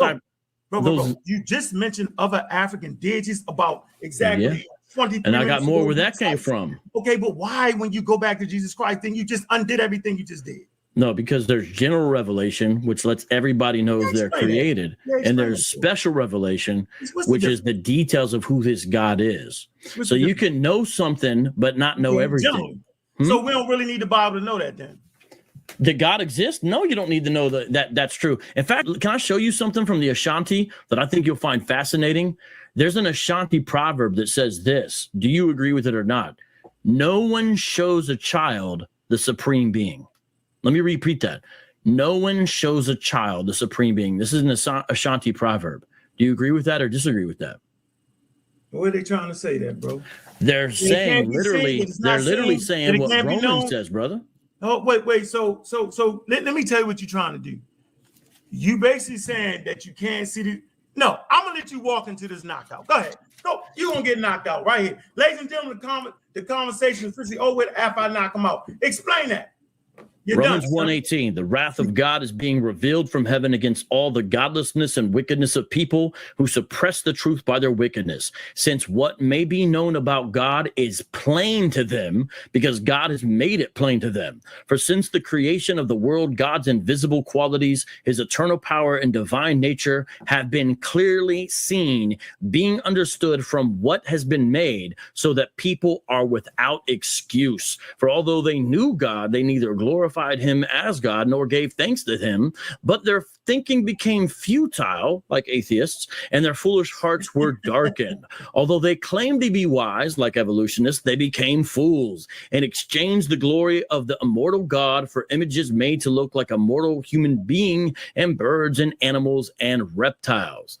So Romans 1, starting in verse 18, literally is saying the same thing the Ashanti just said, which is no one shows a child the supreme being. And that's why, if you look, there's lots of African proverbs through songs and poems that you can see where they describe God as omniscient, omnipresent, omnipotent, transcendent, self-existent, eternal, incomprehensible. And all these are from their traditions, meaning they know about the transcendent one. For example, look at the case for God being eternal. The Ngombe say he's the everlasting one of the forests. The Baluba say he's the one of many sons. The Bagande say he's the eternal one. The Yoruba say he's the mighty, immovable rock that never dies. Tonga says, this is a proverb, I love this one, heaven never dies, only men do. The Yoruba sing a song that says, one never hears of the death of God. And yet you say you're the God killer. The Yoruba say one never hears of the death of God. I agree with the Yoruba, not Ankh on this one, with all due respect. So are you just playing right now? I told you you're going to get knocked out once you did that, right? Didn't I tell you that? So does your doctrine say that God is unknowable? Does your doctrine say that we can't know God? I just read a passage that says God is known to them. It's made plain. I'm saying, does your doctrines claim that God is unknowable? Or am I making it up? Brother, since what may be known about God is plain to them. No. Come on, Brad. Answer the question, man. Romans 1:18. No. I'm saying, so you saying that Calvinism and all that doesn't state that man really can't know God? I'm messing that up. If I'm messing up, I stand corrected. I just read the scripture that says, what may be known about God is plain to them. So that's not an unknowable God. It's literally the opposite. That's fine, but we'll say it again. It's the opposite. Yeah, you're saying, does your doctor teach that God is unknowable? No, I just asked you if it don't, just say no. That's not my doctor. Yeah, the Bible says that you can know some things about God. You can know he's powerful, for example. You can know that for sure. Okay, but you can't know everything. Explain that doctrine. Right. That's correct. Yes. Explain that to me. Well, I'll give you an example. You can know that you're a creature. You can know that there's one who sees you. And that's why a lot of these proverbs in front of me that I have say exact things like that, right? You can know that, but that doesn't mean you know anything else about him other than his power, other than his wisdom. You don't know, for example, you don't know that he says don't make any images of him. You may not know that, and that's why people become idolatrous and make images. You don't know that he's triune. You don't know that he has sent prophets to speak throughout human history. You don't know that until you hear them and see the miracles that verify it. So you don't know that this God doesn't only give wrath, but gives mercy, as seen on the cross. And so that's why the cross of Christ and the resurrection afterwards are the place where God shows up most clear in human history, because Jesus shows what it means that God hates sin. He has to take on the sin of the world. He doesn't have to, but this is a choice he makes. He lays down his life on his own accord, he says in John 18. But yet he rose again, showing his victory over death. And so that is something you can only know if you're told, like, from a person who has access to what God has said in history. So what's the answer to the question, bro? Does your doctrine teach that you really can't know God? That's all I'm at. Wow, all that. You can know some things about God, but not everything. That's a simple answer. Okay, right. So just like I said, you just read did all that to get back to you really can't know God. I didn't say that. But you're misquoting me. I'm not. You just saying that you really can't know everything about God, right? For although they knew God, they neither glorified him as God nor gave thanks to him. So it literally says you can know something about God. Okay, so then why you have a doctrine that says you can't know everything? Why can't you know everything about God? Like because God's inexhaustible. He's not. We don't even. Check this out. You like science, right? Well, I'm going to answer. I'm going to answer real quick, and I'm not even going to go long. I promise. I don't want to cut you off. You know that the deep seas are one of the least explored place on our planet. In fact, some speculate that we know more about outer space than we do our own deep seas, deep in the ocean. Yet we know something about it, and this is something that is created. It's a created entity. It has no ability to communicate with us. We have to study it. That is something in creation, or nature, if you prefer. And yet it's something unknown to us that we'll know something about, but not everything. It has not been exhausted yet. It potentially could be exhausted. There could come a day where we know everything about it. That's hypothetically possible. With God, he's not a creature. He's eternal. He transcends time and space. It's silly for any of us to think that God would, everything about him would fit inside of our tiny 3-pound brain. But that doesn't mean we can't know anything about him. And so it's really quite simple. Just like if you're married, you know some things about your wife, but not everything, right? Amen. Knock it off. So listen. Well, I'm answering your question, so I don't know what you're saying. You answered it, but like your doctrine clearly says, right, that you truly can't know God. I'm gonna find it. I'm gonna do it on the rewind. We're gonna find it. I don't have it right here. You lucky. But I know that your doctrine, don't let me find it completely, because you kind of said it, but you didn't say it. You're kind of like, you're back and forth. Why are we talking about my God and not your atheism? I'm not talking about your God. I'm simply saying I'm here to represent Black people that have a right to put together doctrines and information. We have a right to practice African spirituality. We have a right to be atheists. We have a right to do all these things. Sure. Hold on. Let me finish. I did not interrupt you. I'm saying we have a right to do these things without the quote unquote Italian, Sicilian popping up telling us that our souls need to be saved. You know, and I know that you really believe that. You really believe that. That's the same thing the popes believe. They believe, right, that our souls need to be saved. And under that banner, right, it caused people, to enslave people. Because what? Our souls need to be saved. That's the urgency of the whole thing. Matter of fact, man, let me do this real quick. You had a long one. let me share my screen. I want to share my screen, right? You still want to talk about through atheism? I don't know who told you that atheism is just a position, bro. It ain't got nothing to do with none of the stuff you made up. Why do you believe it, though? Let me finish my point. Now, why would I acquiesce to a faulty premise? What's the faulty premise? That atheism would do any of those things. It doesn't purport that. It doesn't say that. So let me get this. So it's useless then. It's useless. Let me finish. No, it's not. No, it's powerful against you right now. It's functionally useless. It's powerful against European colonialism coming in, acting like they got a god and this. I love it. You're accusing me of European colonialism, and the whole time I'm quoting African proverbs to you. Man, you doing something that's ridiculous now. I'm quoting African proverbs to you. You're the one quoting white journals. No, what you're doing is you don't follow those Africans in spirituality. And if you say it, you'll lie. You do not follow African traditional spirituality, bro. All this is on tape. You're making it up right now. I can't believe you acting. Do you follow traditional African spirituality? So hold on. I certainly don't, and I don't have to. Right, you don't, and I can show you how. No, I don't want you to show me how. I don't believe you. I don't believe you're gonna get beat up for that. Because according to John Mbiti, a scholar of this, who does comparative religions within the African continent, he says this is a quote.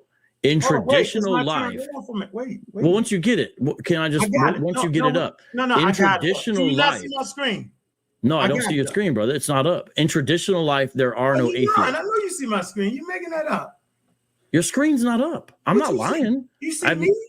I see you, but I don't see you sharing your screen. See what I'm doing right now? Let me stop sharing. You're waving your hand.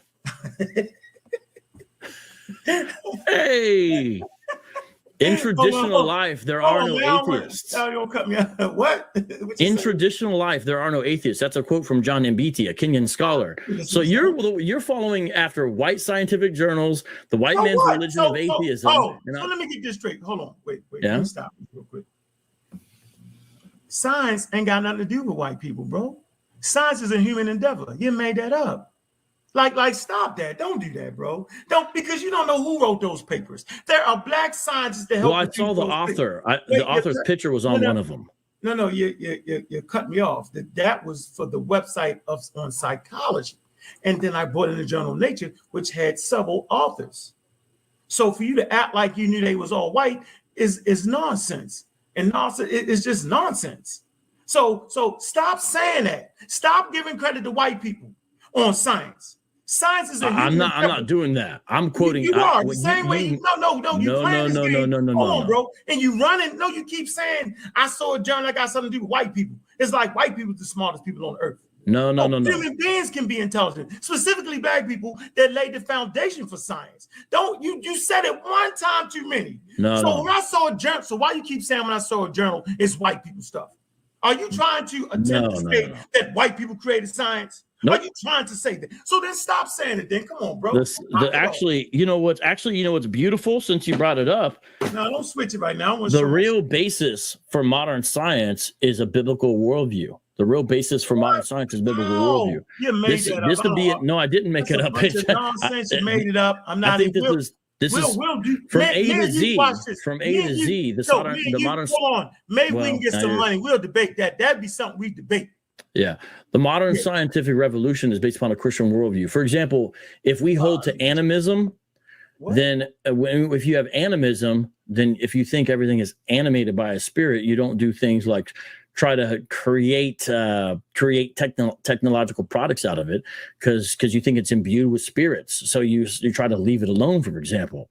There's a limitation of what you do. If you think the gods are in charge of the elements, like say Zeus, then you believe that the way nature acts is capricious based upon their will and whim. There's no uniformity with it.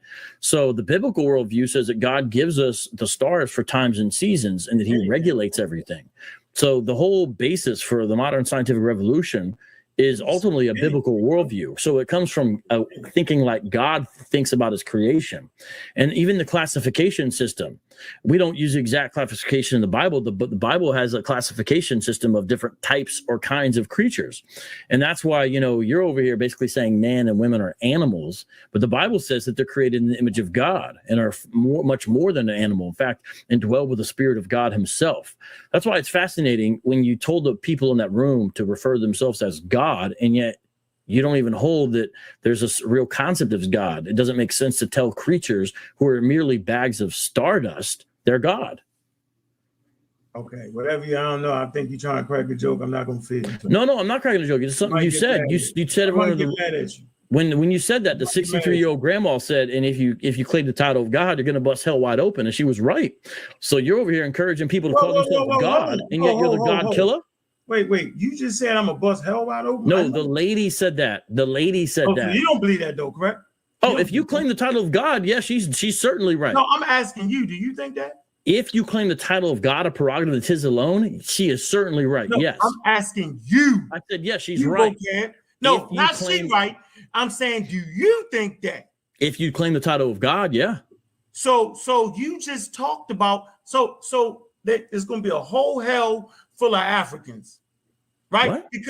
Because they claim the title of God. I get Africans has more Christians in it than America.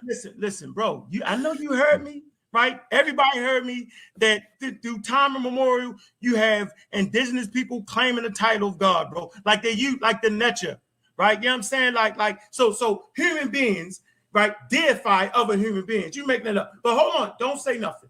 Let's get you the sign. Oh, okay. Hold on, because you threw that out there. You threw something, you're throwing it out there, bro. I hope my screen share works. Hold on. I mean, we got dead air if we're just sitting there waiting. We ain't got no damn dead air. You overtaking everything. I ain't no dead air. We ain't waiting. Can you see it? No, your screen is not showing. It's just you. I'm ready to do it right now. Can you see it now? No. See it? Really? I just see you. All right. Okay. Well, let me read this then, since you just see me. Right? I mean, you can ask the audience if somehow they see it and I don't, but it's just you on the screen. Okay. Maybe the audience can see it. God damn it. Hold on.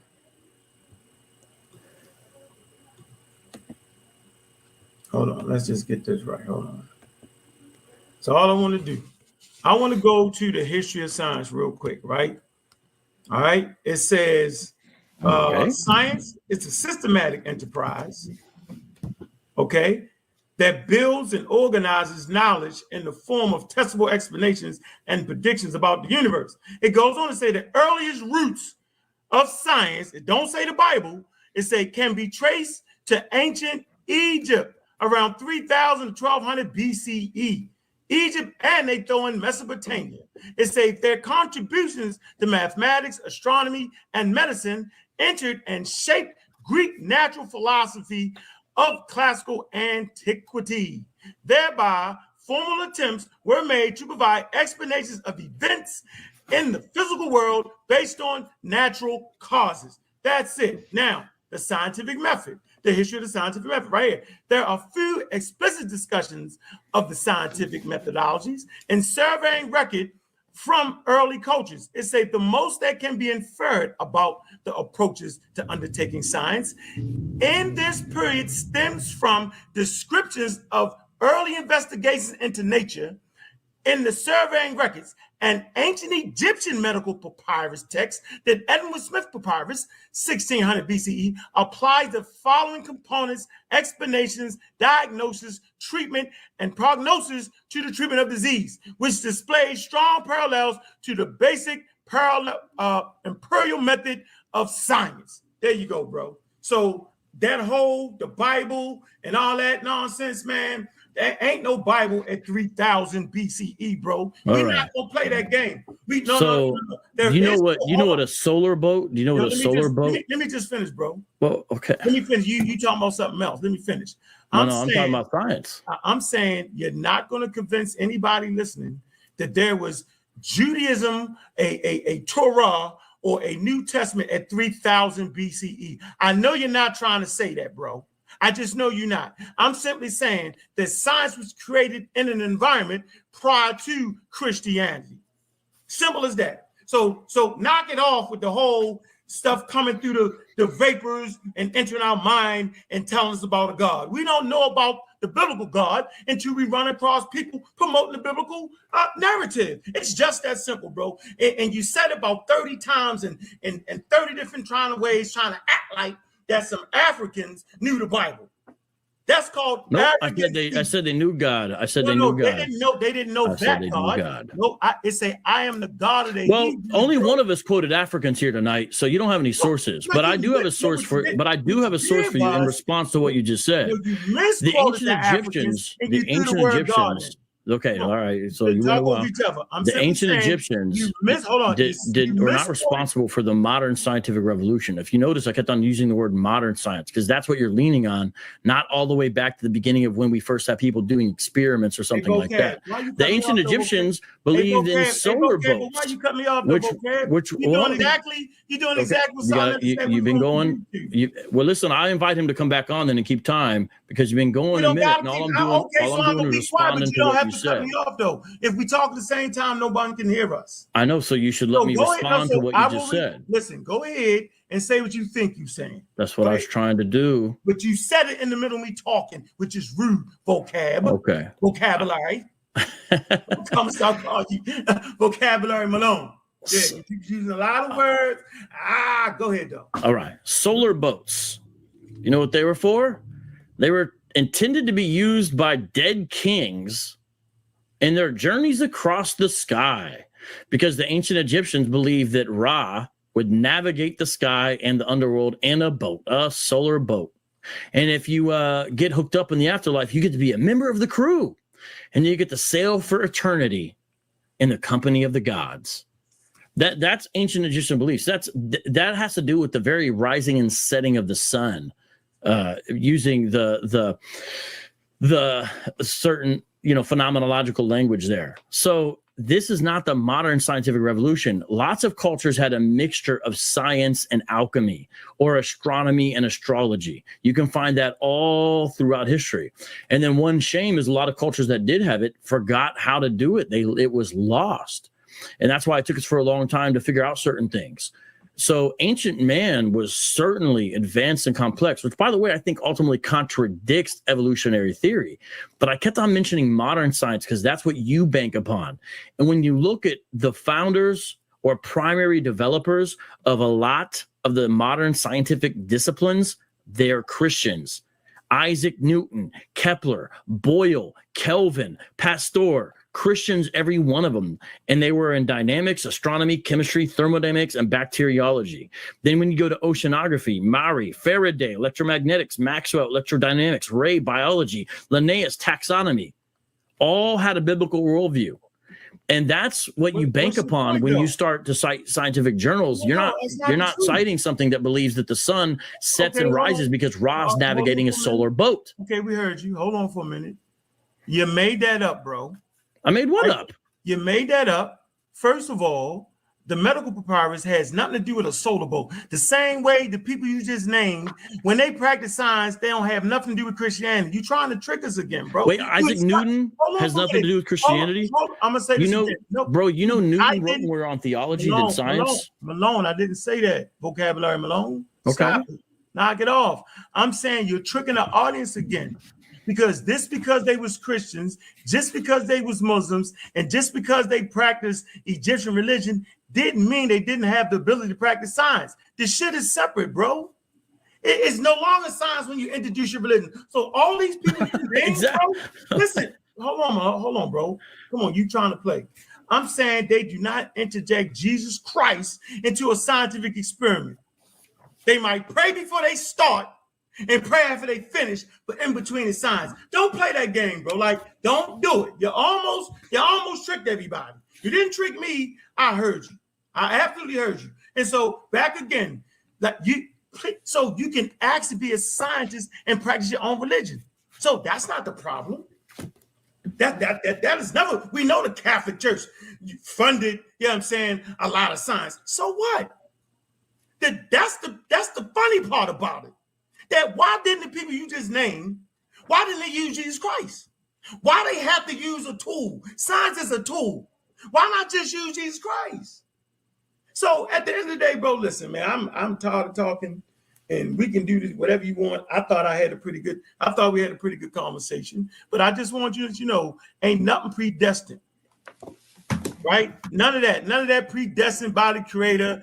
That's a bunch of arrogant hogwash. Ain't nobody going to hell if they call themselves a god, because you would have a whole damn hell full of African people, a whole damn hell full of Vikings, a whole damn hell full of quote unquote the pagans, right? Because in your Bible says the pagans, right?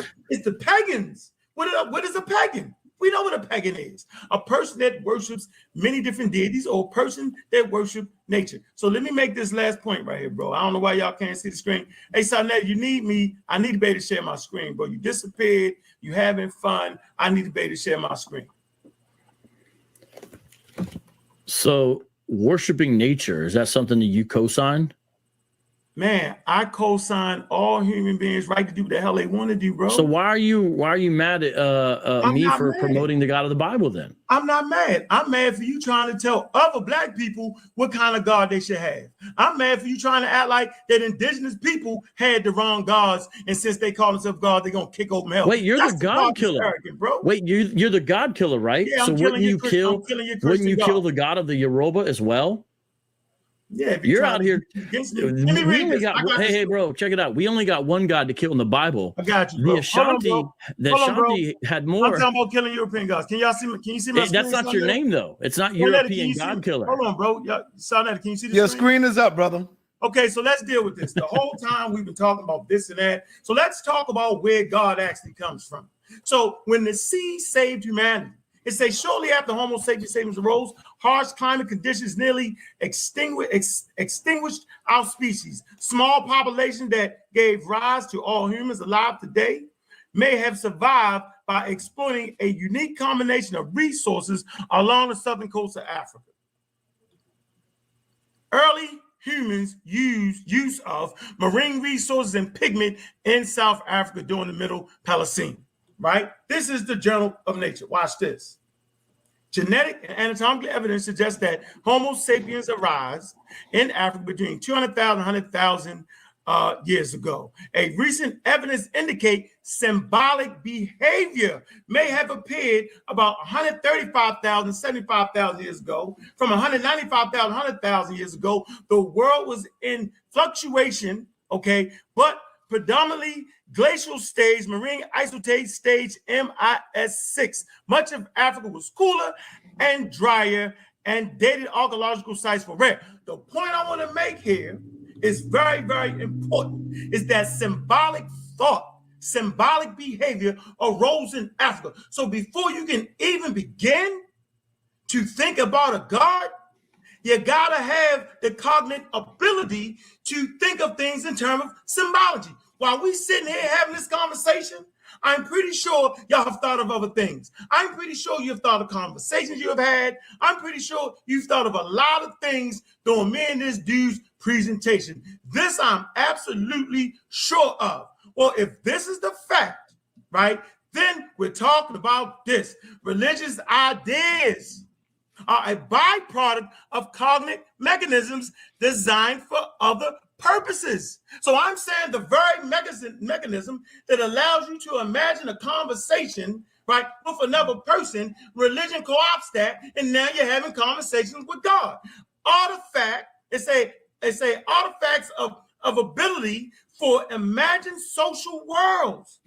So religion is an artifact, right? It's co-opting. It's taking from, right, human concepts with alterations. That's all religion is. That's all God is. It's human concepts with alterations. It's simple as that. I'm going to end right here, right? I think I made my point that at no point does atheism do anything. It's simply a position that I don't believe that shit you just talked about on here. It's a very simple position, right? You can look up the definition. I don't believe in your deity. It's simple as that. There were plenty of Muslims that were Muslims, right? But we'll call there's your guy. There's your guy you just quoted. Because they went against quote unquote. So what? What? See, you can't get me. You actually can't get me with that. That doesn't mean anything to me. I'm black and I'm proud, bro. Like, you can't get me with that. But I just want to end with that. But the primary thing I really want to say today is that morality, imagination. These are all part of the evolutionary processes, and religion actually co-opts that. And the way we know religion co-opts that, because people all around the world have many different beliefs. Simple as that. As an atheist, I still have beliefs. Being an atheist doesn't mean you don't have beliefs, bro. You're just taking up. I don't believe in you. You're just going. You're just at the end. You're just talking and talking and talking. There's no more dialogue. There's no more nothing. You're no, man. No. Hold on, bro. I made my point. Now I'm gonna let you say it. Now, come on. Now, I gave the answer to us talking about a God.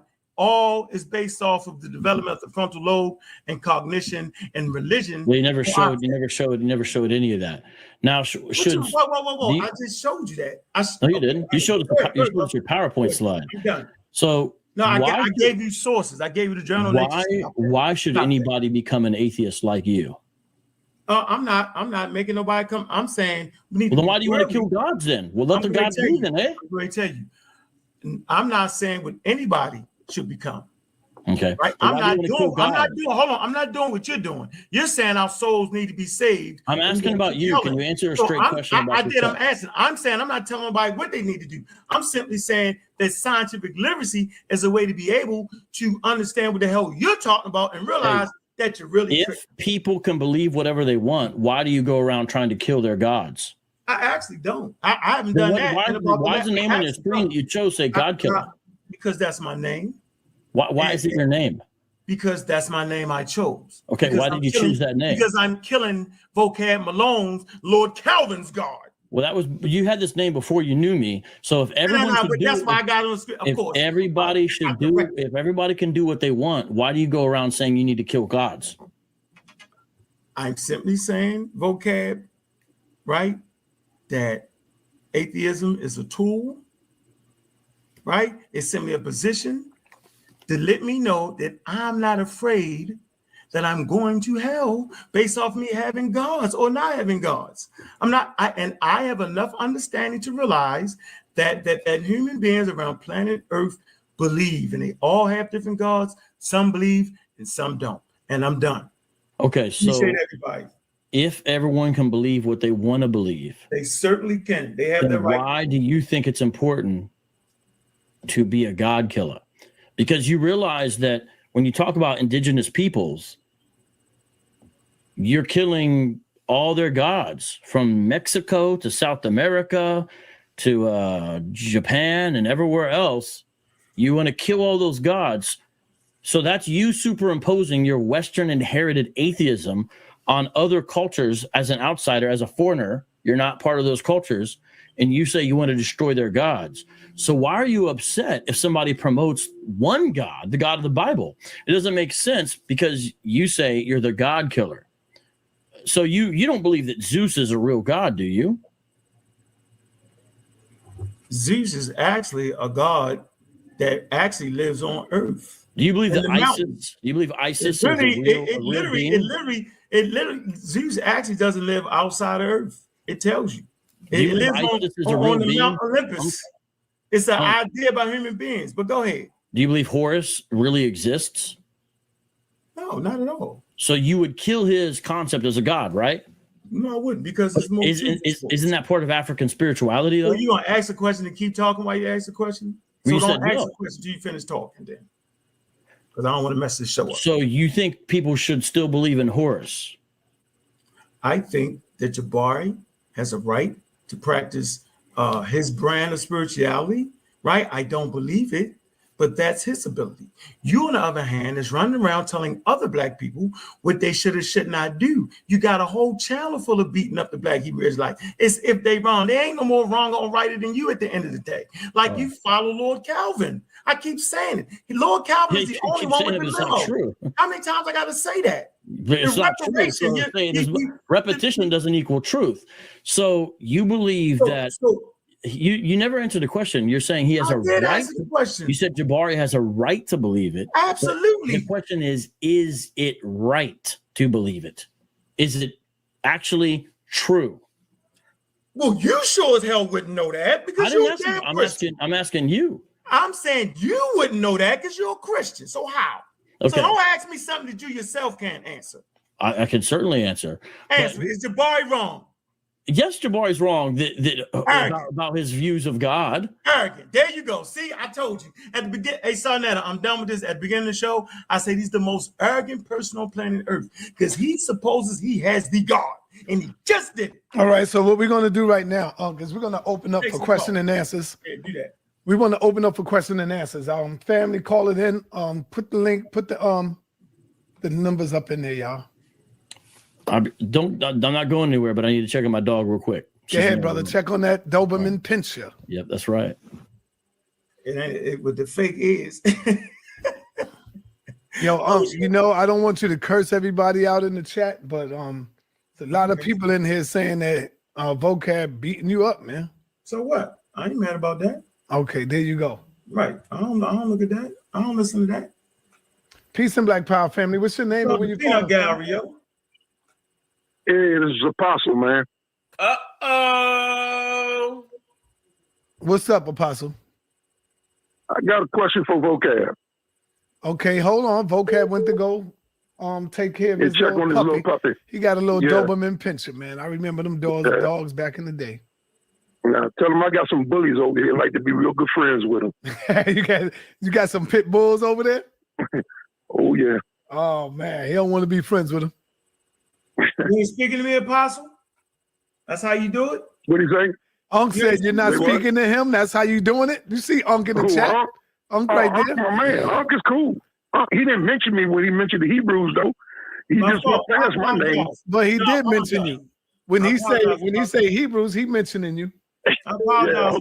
He said Apostle. Shout out to Apostle. And it's an alien right. This is why I tell y'all. This is why I tell a lot of y'all. Sometimes you go wrong when you try so hard to prove them wrong in their Bible. I just deal with the simple shit. I go to their Bible and show them their ass don't know what they talking about. They don't believe it. And that's what my job is, just to show you that y'all don't know what the hell y'all talking about. I ain't got to do all that with Unc there. You know, intellectual going in on a history. Nah, let's deal with this Bible. And so that's what I do. Oh, Vocab is here. Go ahead, Apostle. Is he back? Yes, he's here. Is he back? Because I can't see him. He ain't picked up yet. He's here, brother. All right. Vocab, my brother. Yes, sir. All right. You said you're Calvinist, right? So you believe in the tenets that once saved, always saved, right? That you can't lose your salvation. Yeah, according to 1 John 2:19 and John 10. That's right. All right. So, and also I heard you say that, speaking of Calvin, not Calvin, but the guy that, what's those astrologers that existed back in the day. You say they were Christians, right? You mean the Magi, the wise men who came from the east? No. You mentioned people like the guy the Apple guy. Newton. Newton. And you mentioned all of those guys back then, right? You said they were Christians. Newton wrote more on theology than he did on science. Not a lot of people know that, but that's true. He was not Trinitarian, though. All right, but you believe like George Washington and all them were Christians too, right? George Washington Carver was a Christian. No, I said George Washington. I don't know about George Washington. I'm talking about the founding fathers. I'm talking about like they talk about like the right wing Christian world. They talk about the founding fathers of America. And brother, can you please just make your comment? I mean, your question clear so I can move forward. I'm coming on it. I didn't claim George Washington. I claim George Washington Carver, a great scientist and a Christian. Let me read. I want you to read something for me. You got your Bible? Yeah. Read Hebrews 10 and start at 26. Hebrews 10 to 20. Hold up. What you reading from 26 to what? Hebrews chapter 10, start at verse 26. And read to what? I know he can read 26 and 27. I don't care. He can read 26. All right. If we deliberately keep on sinning after we have received the knowledge of the truth, no sacrifice for sins is left, but only a fearful expectation of judgment and a raging fire that will consume the enemies of God. Brother, can you start over?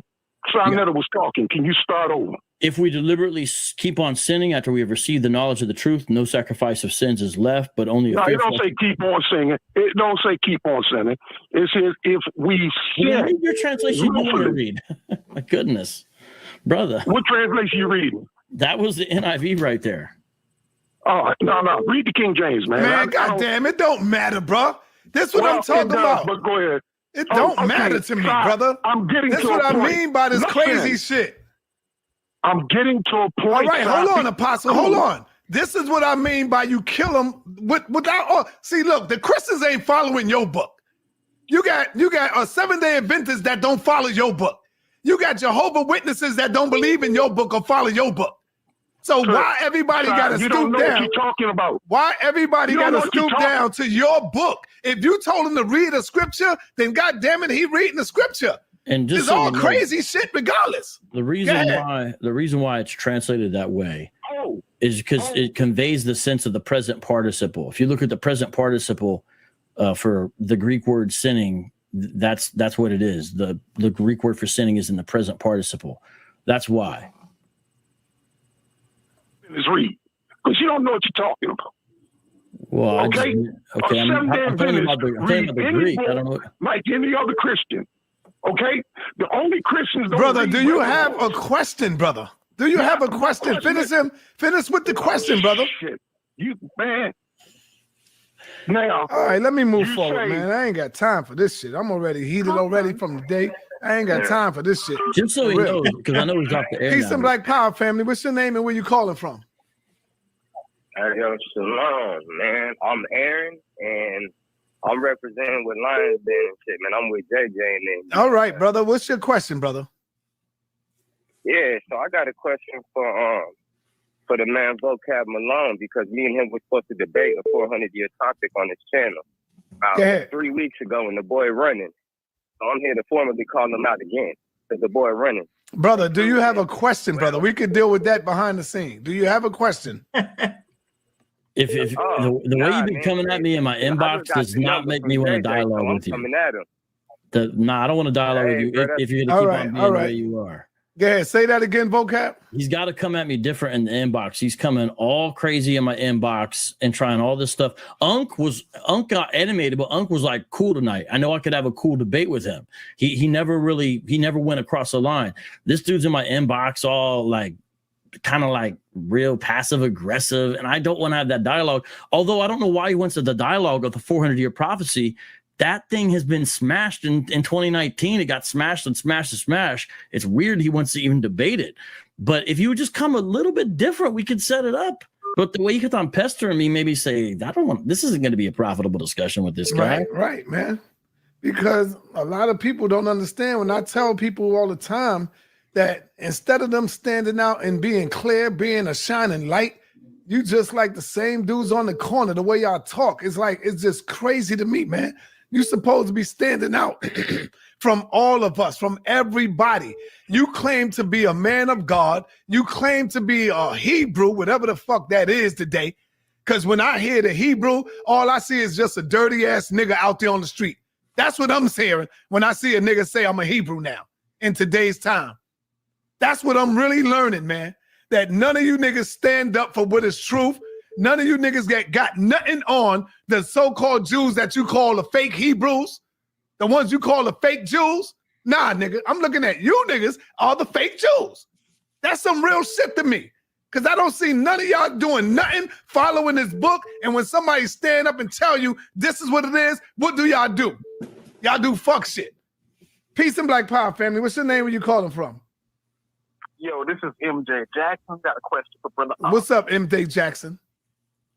Brother, I got a couple of questions. It'll be quick, so I never. Do you believe that morality is objective or subjective based on human consent? I believe morality is formulated in the frontal lobe. I believe that it can be both objective and subjective. It's based on the human clan. It's based off of rules and regulations that different people formulate for themselves and govern themselves within nature. That's all morality is, right? There's no right or wrong. It's just consequences. Cool, brother. Okay, so do you think America should pay reparations to the American descendants of slaves? Yes, I absolutely. So you trying to take a page out of Vocabulary Malone book, ask me 100 questions. No, this is my book. This is my book, brother.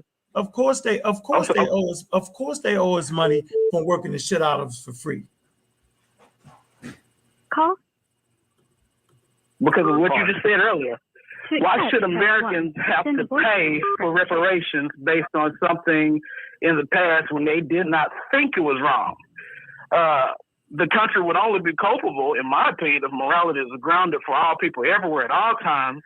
And I don't think that's something that a person can have based on your type of moral relativistic atheism. Watch this, because they actually kidnapped us. You got to kidnap a person first. That's the illegal enterprise right there, is the kidnapping. So it became illegal. And you know, like when you selling drugs, right? Once they lock you up, let me hold on for a minute. Hold on, brother. Let him finish, brother. Do you realize that when you selling drugs and you start to make money, you do all that, right? Once you get caught, the money that you made from those illegal endeavors, you know what I'm saying? They take it away. So it was an illegal enterprise. Do you know they did another 100 and some years in America after it was made illegal and you couldn't steal slaves no more? Dude, they bred us. How about that? We suing them for breeding us, right? For artificial selecting, for selecting our sexual partners, for working the shit out of us, for trading us like products and goods, bro. So, like, knock that off. What's your point, though? What's your real point? My point is you can't really say that it was wrong. You could say that now you don't like it and that you think it's wrong now based on our human development and the changing of the laws, but you really can't apply that to the past. You're being anachronistic, brother. All right, what's your question, though, brother? What's the question, man? I'm sorry. So I'm saying that the whole world agrees that slavery is wrong. I'm saying we've reached a moral high ground, right? That slavery is illegal everywhere. So what's your point? My point is, if the whole world agrees. Okay, my point is, blacks are the minority in this country.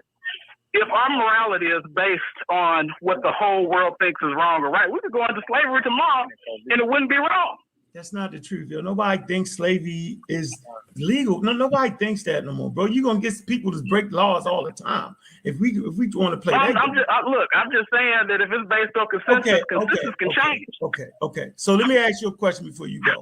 Where do you get your morality from? Where do you get your morality from? My morality is grounded in the nature of God.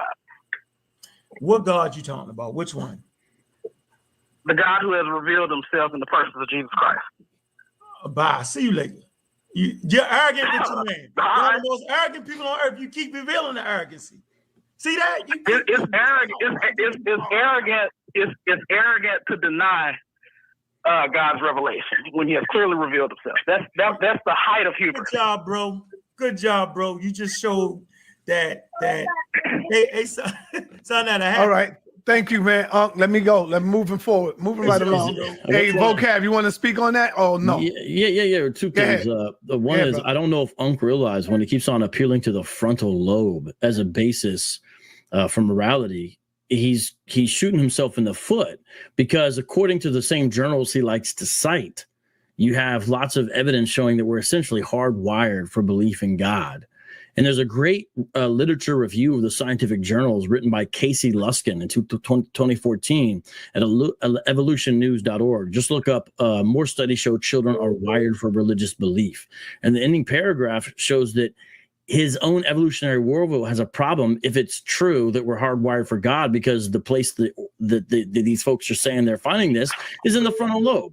We see them multiple studies converging on a single conclusion: the innate predisposition of the human mind to believe that there is some kind of an intelligent creator God. Perhaps as we get older, we may override this programming, but our fundamental constitution appears oriented to religious belief.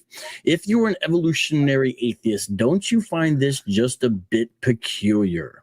And I agree with that. And then honestly, he says arrogant, but I want to know, based upon a morality based just simply upon chemicals, is being arrogant wrong? Can he tell us it's morally wrong? Because maybe my chemicals and MJ's chemicals are telling us to be arrogant. Then you got to fault our chemicals. I guess you need to give us some drugs or something. Why is it wrong to be arrogant upon your worldview?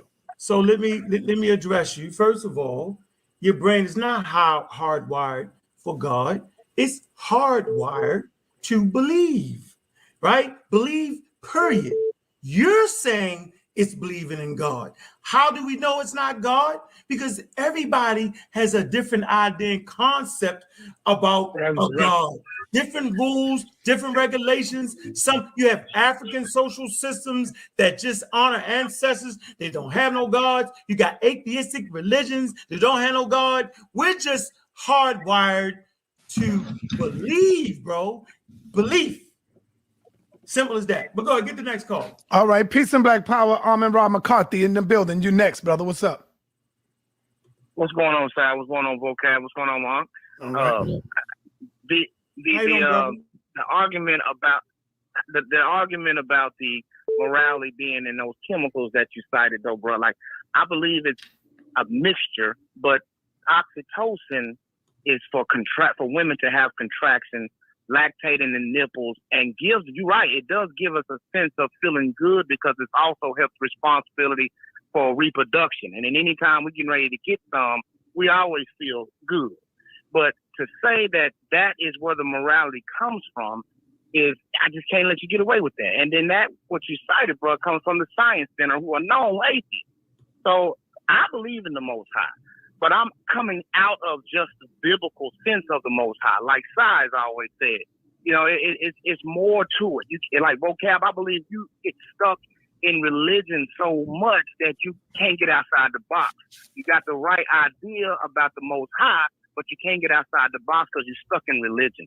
So you got to be spiritual. God didn't say Christianity anywhere in the Bible. Not one place can you find the word Christianity.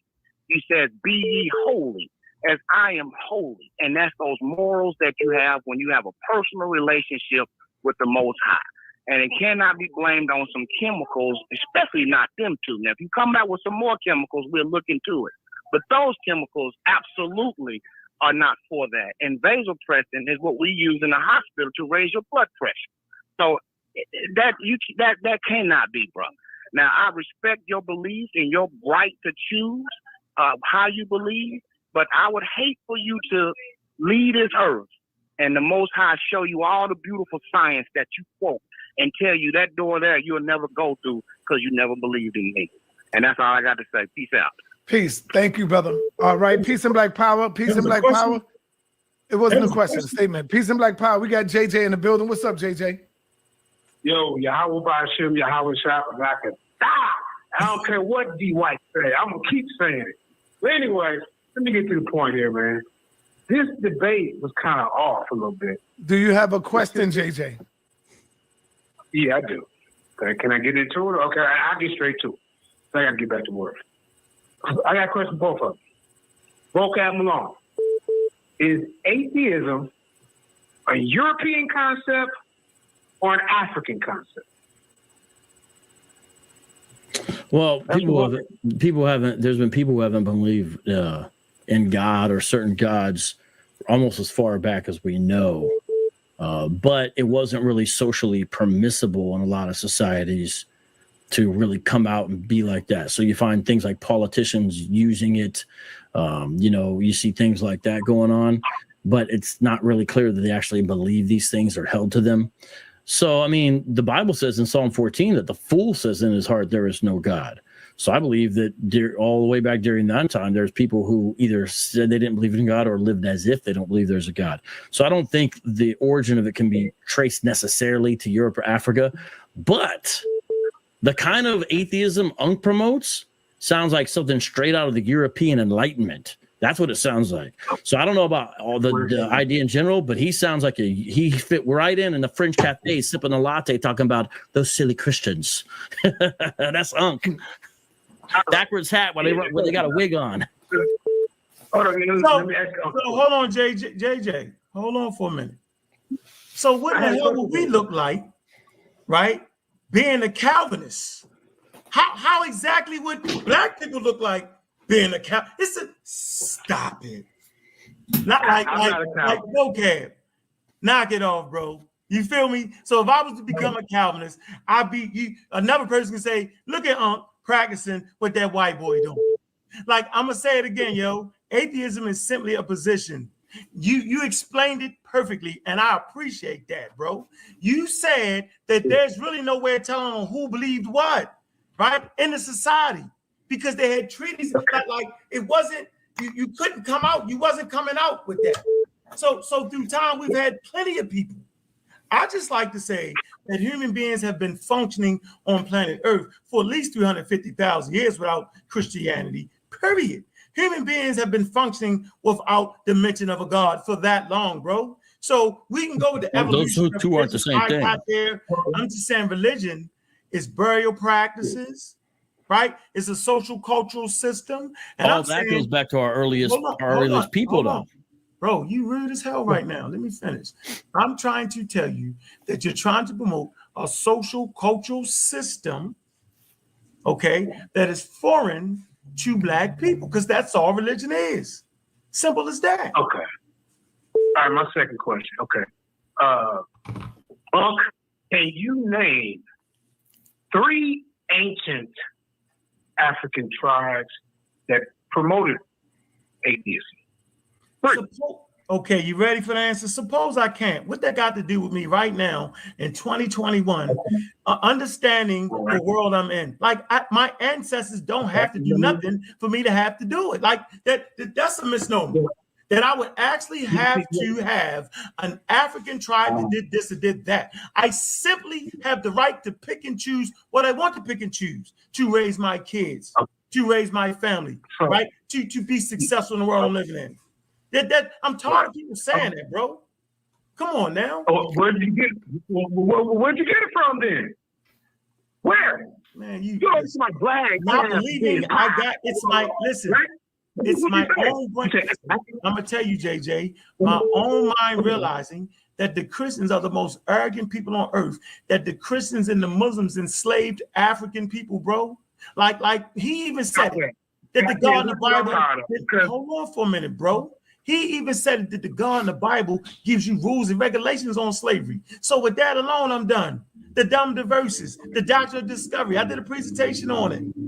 Okay, so what are you talking about here? Okay, I gotta stop giving you misinformation because you want to sit up here. Let him talk, man. I don't like the way you let him ask the question. I don't like the way he be calling out the sister. I don't appreciate all that, bro. Like he called out what? He called out what? Fucking trash coming on here. Y'all getting an argument, dude. I don't like all that, bro. I don't appreciate that, JJ. You supposed to be better than that, dude. What do you do? Yeah, come on, bro. Ask your question, JJ. Go ahead, bro. And you know what I'm saying. All right. Now, damn it, you made me forget. Good. Damn, huh? Let me help you out real quick. He's saying that you claim to follow traditions of ancestors and Christianity is outside of that.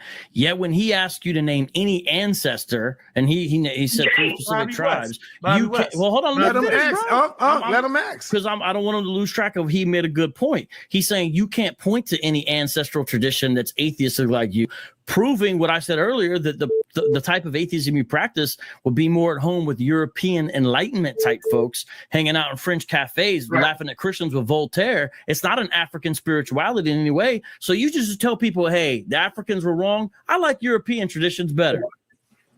Okay. And then here go another thing. Hold on, JJ.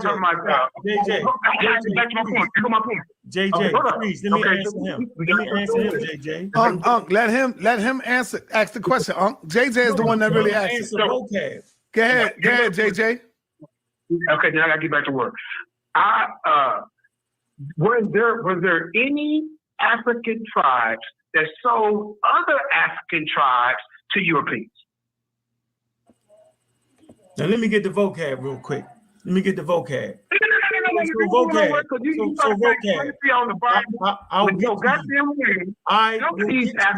you. JJ, I will get to you. I don't want to forget like y'all just told me. Okay? Let me get the vocab. Vocab. My father didn't believe in God. That's the wise old ancestor. Simple as that. Next, now as for you, JJ, there are different clans and different tribal people that sold each other, okay? But we got to get into the details of the whole conversation. What's your point, though? Like, what's your point with that? Okay, but the point is, you can't sit up here and say, "Oh, it's because of slavery, and it's because of Christianity, and because of." Let me finish. I didn't say nothing. Look what you hearing. Go we enslaved, but you're not gonna point the finger at none of the African tribes that took over slave compounds, and instead of pushing the people away, the Europeans away, what they did, they went out and they enslaved other blacks and sold them. So they didn't have no Bible in their goddamn hands. They didn't have no motherfucking Quran. So JJ, they don't believe in their own God. Who let the Marine chain going on? Listen, I know you don't want to hear that. I know it hurts. So would you please stop doing it's the Bible that put it? Just like, no, the African tribes, and most of them weren't unified. They wasn't getting along. They were selling each other to Europeans and Arabs, bro. So cut it out. I don't have to get to work, man. So you gonna run, JJ? You gonna make that ridiculous statement, then run? You're running? You're going to take my debate. I know you're going to go. I've never known you be running, JJ. Send a voicemail. Press 2. All right. Peace and Black Power family. What's your name? Where you calling from? Turn it down in the background. Hold on for a minute, sa.neter, for you. He's gone. JJ gone. JJ gone. I know. Hold on for a second. I want to make this crystal clear. So you're going to bring in the less than 1%, okay, of certain tribes, right, that may have participated, right, in selling slaves, and forget about the other hundreds of thousands of people that did none of that. Find me a book with a God, right, that talks about how to enslave people. Simple as that. But go ahead to the next caller. Peace and Black Power family. What's your name? Where you calling from? Issa calling from VA. I can't hear you. Turn it up a little bit, bro. Hold on. Can you hear me now? I hear you now. What's happening? How does atheism provide a foundation for living? That's the question. Yes. That's your question? That's the question. He hasn't answered it yet. Go ahead, Unc. That's your question. And you must not have been here in the beginning. And I've been here for about an hour. Oh, you wasn't in the beginning. I simply said that whoever constructed that question was slap crazy, because atheism is simply a position that says you don't believe in a deity. That's it. And it's not to be applied. Sa.neter put it on the caption of the debate. You cut me the fuck off and I'm about to get mad. Don't do it, bro. Let me finish my point. I am telling you that nobody in a reasonable mind thinks that, one, a person that's a Christian can't practice science, and two, a person that's an atheist can't think enough to take care of themselves. I didn't think you would be that damn ridiculous. So atheist is simply saying, I don't believe in a deity. So people on earth can absolutely live, build fires, and do all of that without believing in a God. You can take care of your children. You can do all of that, bro. Knock it off with this clown show we're starting to go through. Damn Christian. I can tell. You gotta, everybody wants to hopefully improve in their understanding of their position. If you're atheist, like you're saying, if you're an atheist, you could come up and say, well, according to atheism, we wouldn't have these problems because of this. Atheists come to this conclusion based upon this principle. You haven't been doing that. You just say it's a position. And at the same time, you go at all religions, besides Christianity, whatever other religion, or theism itself, people who believe in the creator.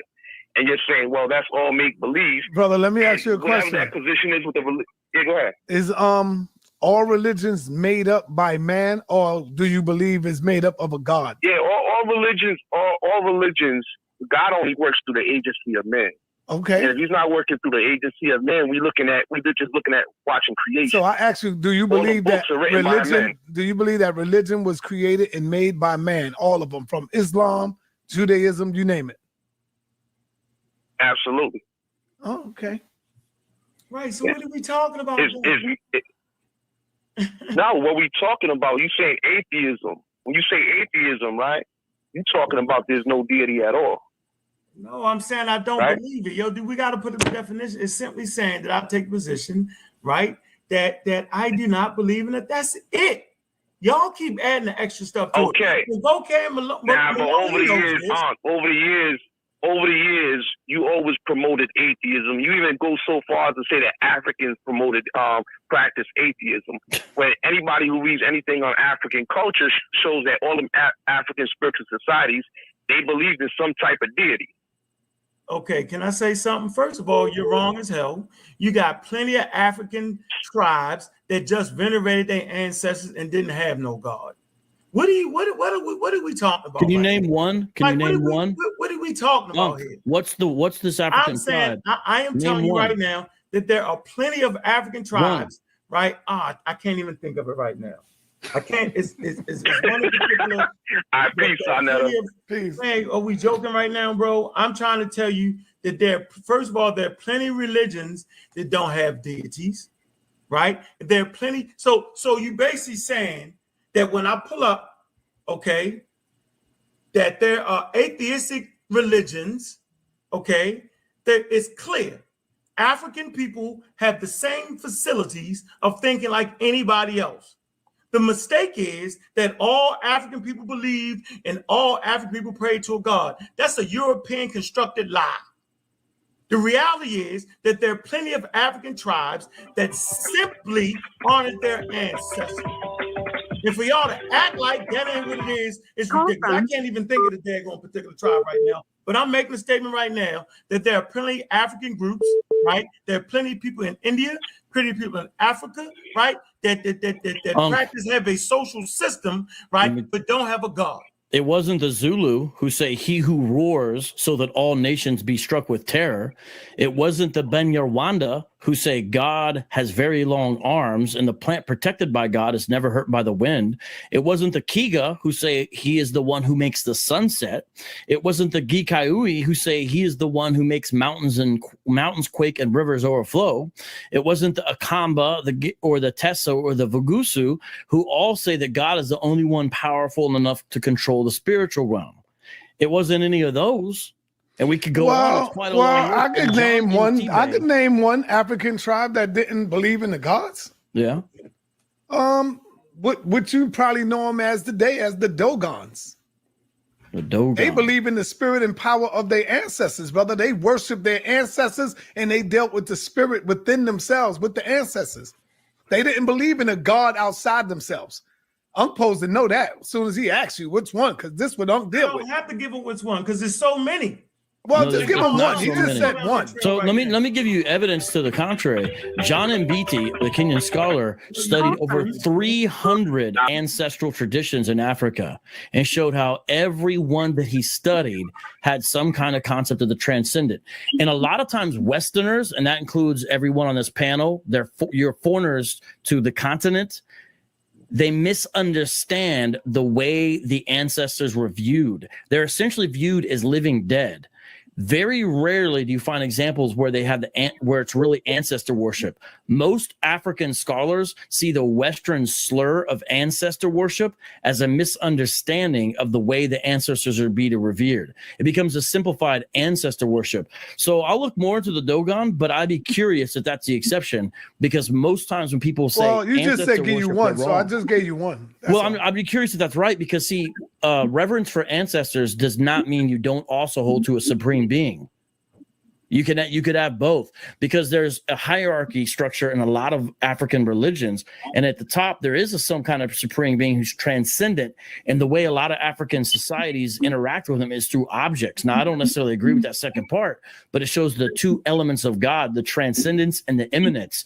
And sometimes it's the ancestors as they're imbued by the Great Spirit, but it's not one or the other. So I'll look more into it, but it's the minority position. And you know that the worshiping of God changed through a period of time, because I agree with JJ when he first talked about the first people who ever had a concept of a deity, of a God, were of African people.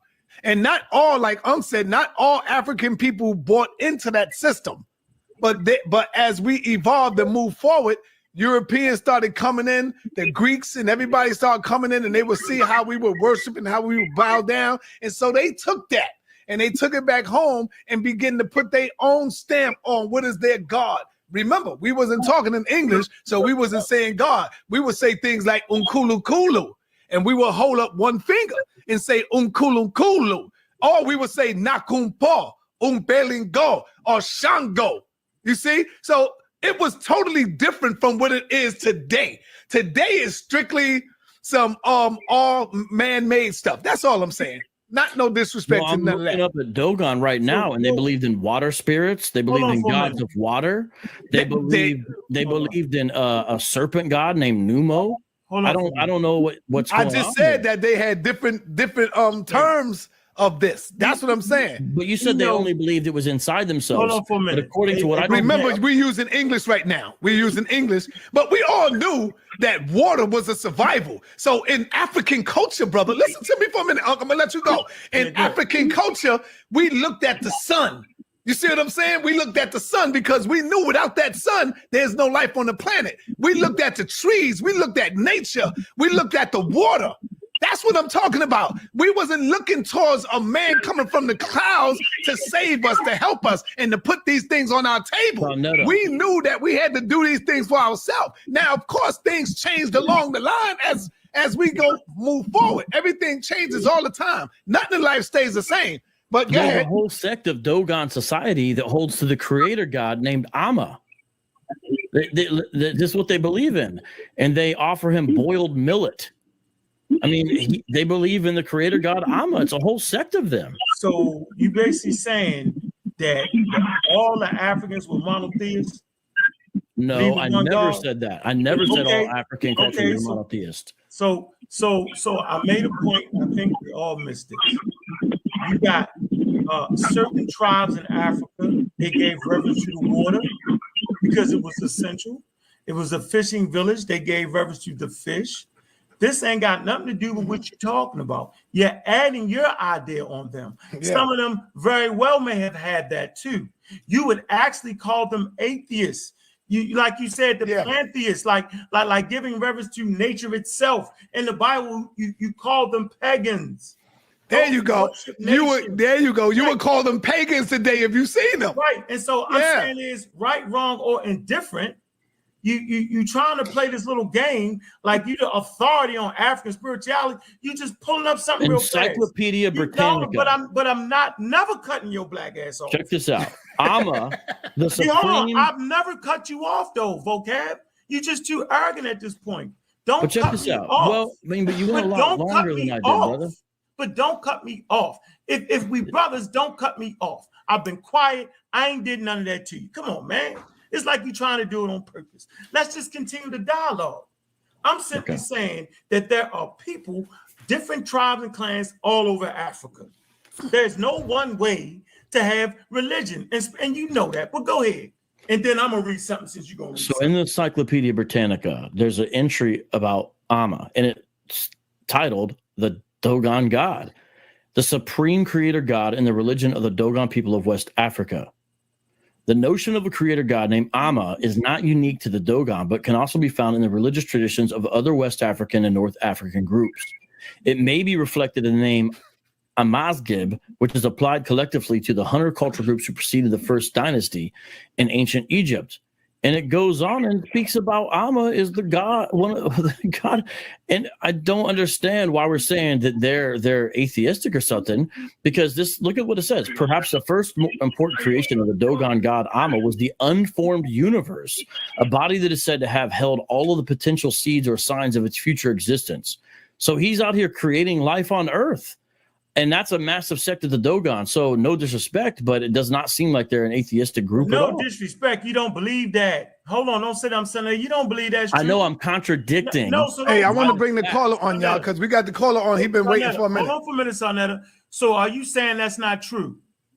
Are you saying that the Dogon God is wrong? They had it right. There's a creator God. No. Here's my answer. I'm going to answer how I'm going to answer. They had it right, brother, that there is a creator God, but they didn't know enough about him, so they filled in the details with wrong information because they guessed, like all humans, unless they have a prophet to speak to them. Okay. So they were more right than you are, because at least they had a creator God. So let's go. Hold on, sa.neter. Like I said, you're arrogant, right? Like I said, go ahead, sa.neter. All right, peace and black power, family. What's your name? Where you calling from? You on the line? Donald from California. All right, who your question for, Donald? I have a question for Vocab. I like to know what Vocab is. Does he believe the same thing that a lot of Christians believe, that the African people or the Negro people come from Ham? And I have one question. Africa. Yeah, and I have another. Oh, well, let me answer that one first. So the reason why I side is because it shows probably a little bit of misunderstanding of how people groups and population groups work. Because to say on the African continent are all people descendant of Ham is just an impossibility. Meaning there's multiple progenitors in those lines, and there's multiple lines. Africa, the continent, has the greatest genetic diversity of any place on Earth as far as a geographical region. So all descended from Ham? No way. And every time we do DNA studies, we find more and more diversity, even within regions that are thought to be related. And sometimes we find things that don't match. There's a lot to study there. And it's a massive, amazing topic. But to say everybody's from Ham, I would never say that. Now to say, is it true that Hamites settled in Africa according to the biblical narrative? It seems like the basic way, but then it'd be a mistake to turn around and say everybody on the continent today is a descendant of Ham or something like that. So I think we have to study case by case basis, but I also think Titus 3:9 matters, which means don't get caught up in foolish genealogies.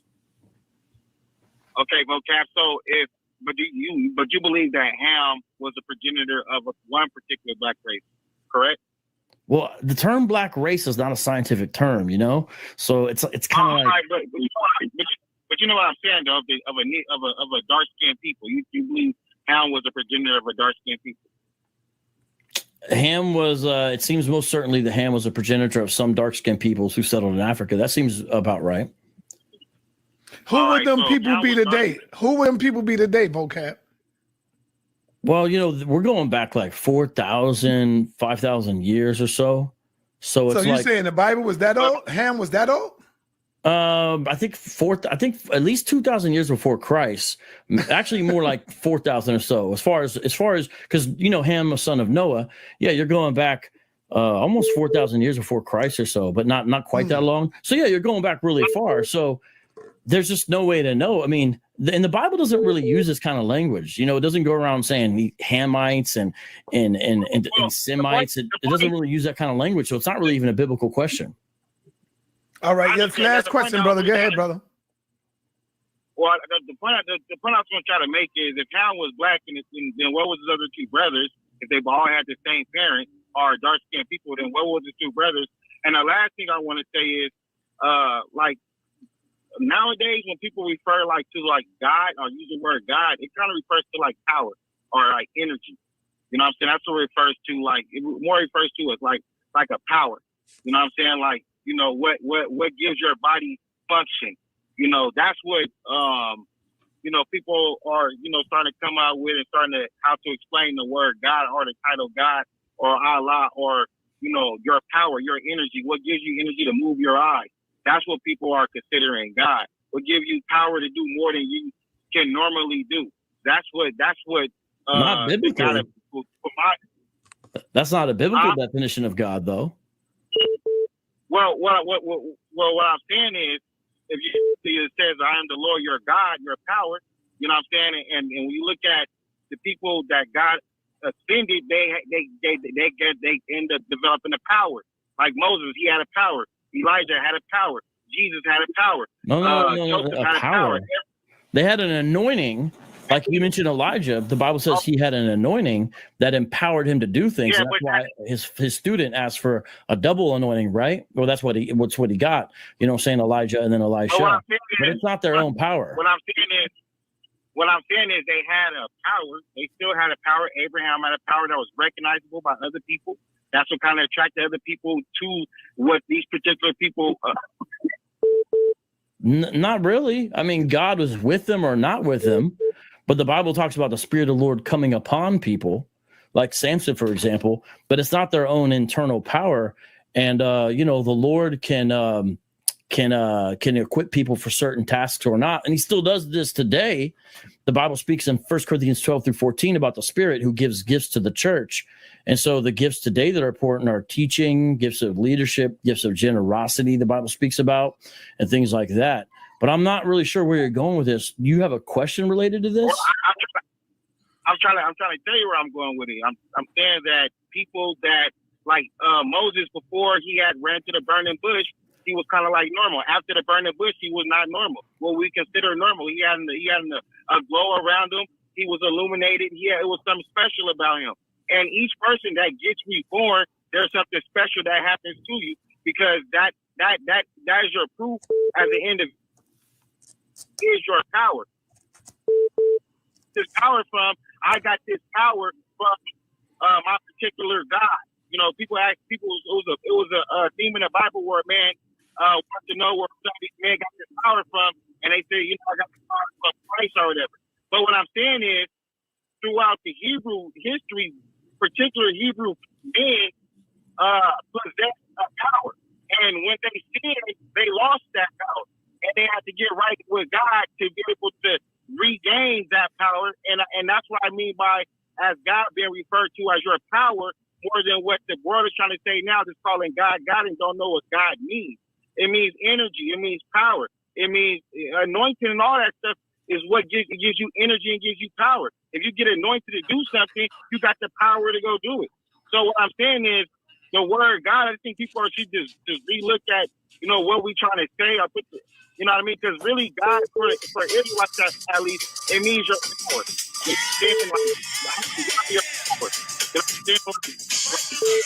Who that? That's you, Vocab? Sorry, my bad. I just brought up, I got the power. Look, I mean, I don't know why you have a problem with the idea of theos, because theos is the word God in Greek, and it's used in the New Testament. It's used a lot of times, but there's also the covenantal name of God given in Exodus and all throughout the Hebrew scriptures of Yahweh, which means I am. So, these discussions and descriptions of God are really about his power more than anything. And I'm not really sure. You never really asked a question. All right. Peace and Black Power family. What's your name? Where you calling from? So let me say something real quick. Go ahead. So this is what the conversation is really about. Hold on, caller. Go ahead.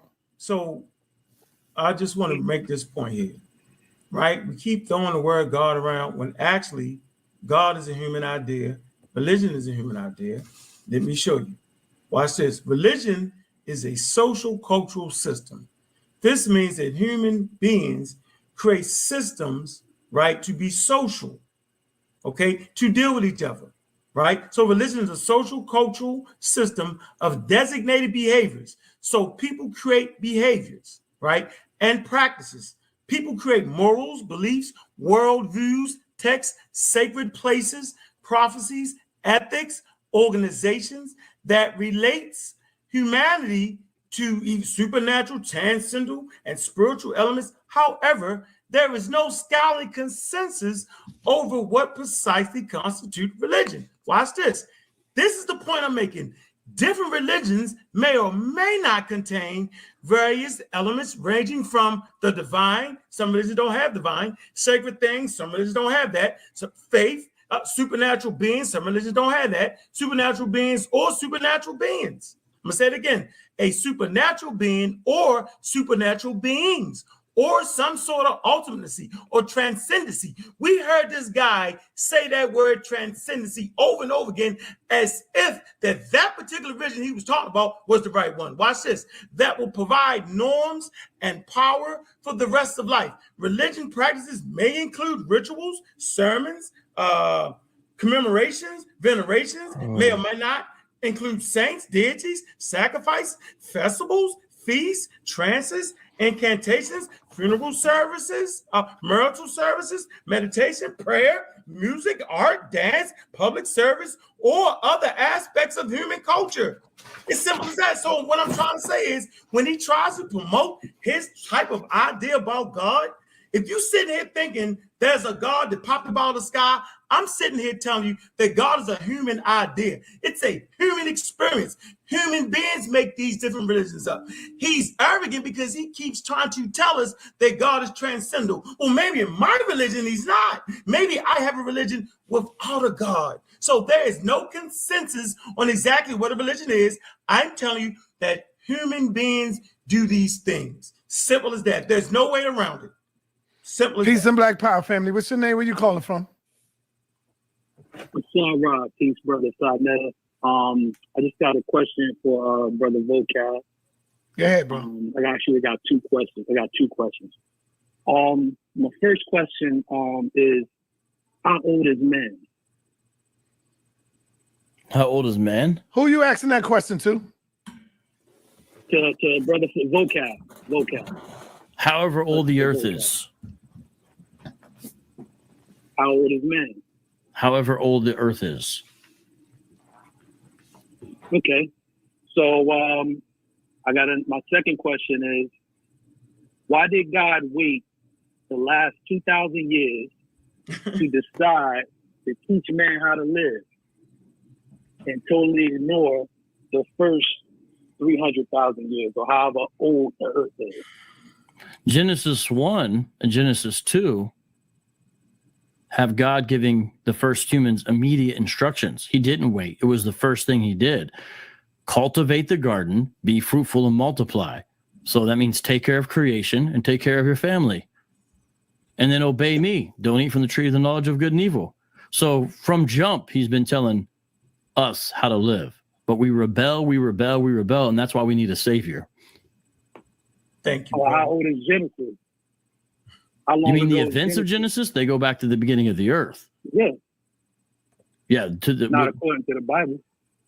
What do you mean? It's not according to the Bible. How old is the Bible?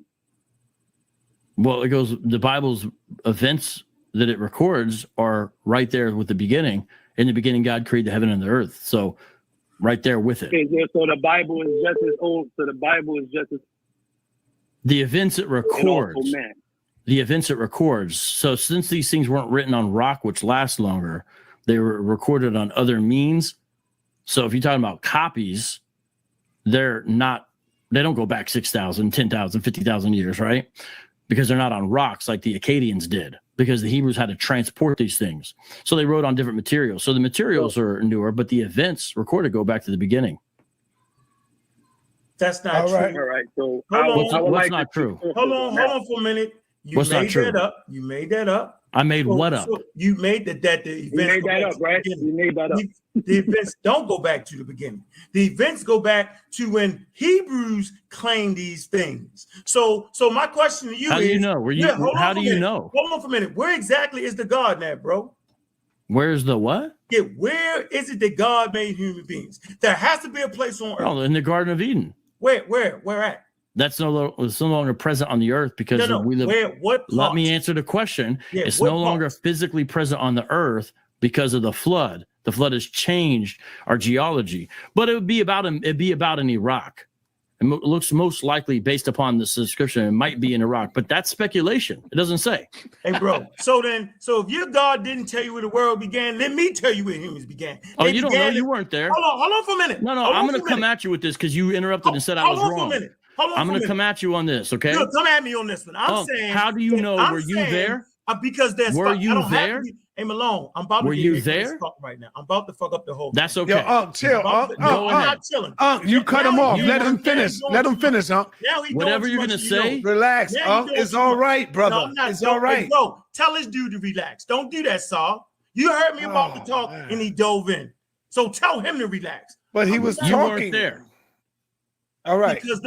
Because the bones are there and they go down in strata. We can literally measure the strata where the oldest Homo sapien bones are found. We have genetic evidence. We can count back using evolutionists don't agree. Do you hear this nigga talk? Evolutionists don't agree. Hey, Vocab, let him. Well, first of all, you're the one that chose not to put up a clock. No, we talking about right now. But it don't matter because right now you would have still had a clock going up, brother. So now you're going to bring, see how you do that, bro? Oh, my God, man. I got you. Yo, Vocab, let him talk. Let him talk, Vocab. Because the last time you went, you read a whole thing and just kept on reading. And I was like, I don't think it's fair to let that happen again. Okay, well, go ahead, Vocab. But go ahead, bro. And then I'll get into you ask me, how did I know? Evolutionists don't agree on the oldest human bones. They don't agree. You know, there's great debate between Johansson and Leakey and all kinds of things. They don't agree. Hey, Malab, go find that article right now. Don't talk me to death. I took anthropology from an ASU professor. Hey, Vocab, you asked me a question. You said, how do they know? I said, based off of dating the strata, where they find these bones. They found the archaeological South in South Africa, okay, that dates back about 250,000 years, right? In Morocco, they found to find about 350,000 years in the strata. Archaic Homo sapiens sapien. That's what I'm saying. Nowhere in Iraq. There is no bones found in Iraq that predate 350,000, 250,000, 150,000. Now go ahead, brother. Evolutionists don't agree on what the oldest human fossils are. They simply don't agree. And there's a lot of assumptions. For example, you'll say because of the strata they found, but there's multiple problems with that kind of dating. One is they often date the strata by what they find in the strata. But that's circular reasoning, because then when they find something in the strata, they say, well, we know it's this old because it was found in the strata. It's circular. I saw it firsthand when I took anthropology. Not only that, there's something called polystratic fossils, which shows the fossil layers are not millions of years old the way they promote it, because you have fossils that actually go through multiple strata that should be millions of years. Look them up. They're called polystrate, Polystrate. A lot of evolutionists don't know about polystratic fossils. Not only that, there's something that they officially call anomalies, meaning you have a specimen of something that's out of order in the fossil record. And the reason why they're saying that is because they have an assumption about the layers, but they're incorrect. So everything you're saying is based upon what you've been told, but you haven't really examined the evidence very well. Otherwise, you wouldn't be so confident, because evolutionists debate and disagree about everything you said, including what are the oldest human remains. And it's interesting, the way it usually works is the guy or gal or team who discovers a fossil, they cape and go to bat for that one. And then the team that discovers the other one capes and goes to bat for that one. It's vested with personal interest nonstop. And I encourage you to read a great book about it called Bones of Contention by Marvin Lubenow. This will shed a lot of light on the politics involved and show you that you shouldn't be so confident about these ages and dates that you are. So you got uranium-238. We're talking about radioactive isotopes, okay, that have a half-life. So when we date in strata, bro, when we date the fossils, right, we're talking about the rocks above it, and we're talking about the rocks below it, okay? We're talking about when is it, right, that the lead starts to decay in these rocks, right? So we'll get the book, Why Trust Science, right?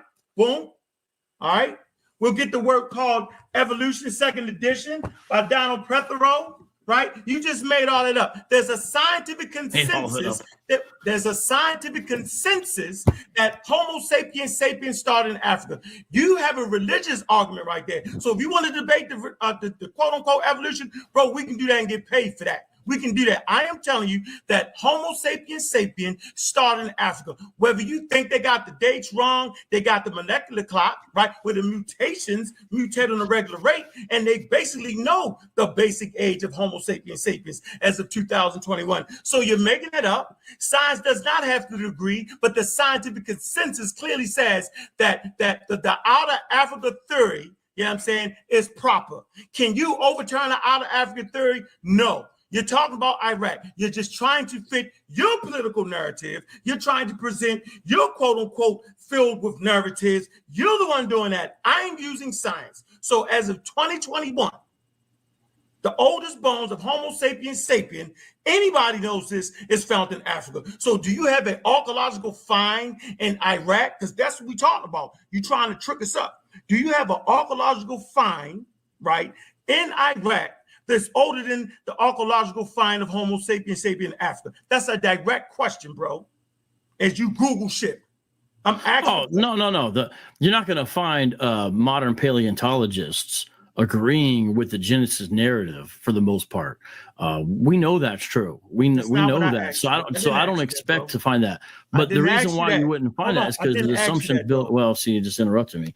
Right, on purpose, because I didn't ask you that. You went off about. Yeah, but you're not going to find that. I'm saying, do you have a bone of Homo sapiens sapien in Iraq? Yes or no, bro? Like, come on. Well, there's certainly old ones, but most scientists or paleontologists, really, to be more specific, it's true that they hold to an Africa out of thesis, but that's also not the only position.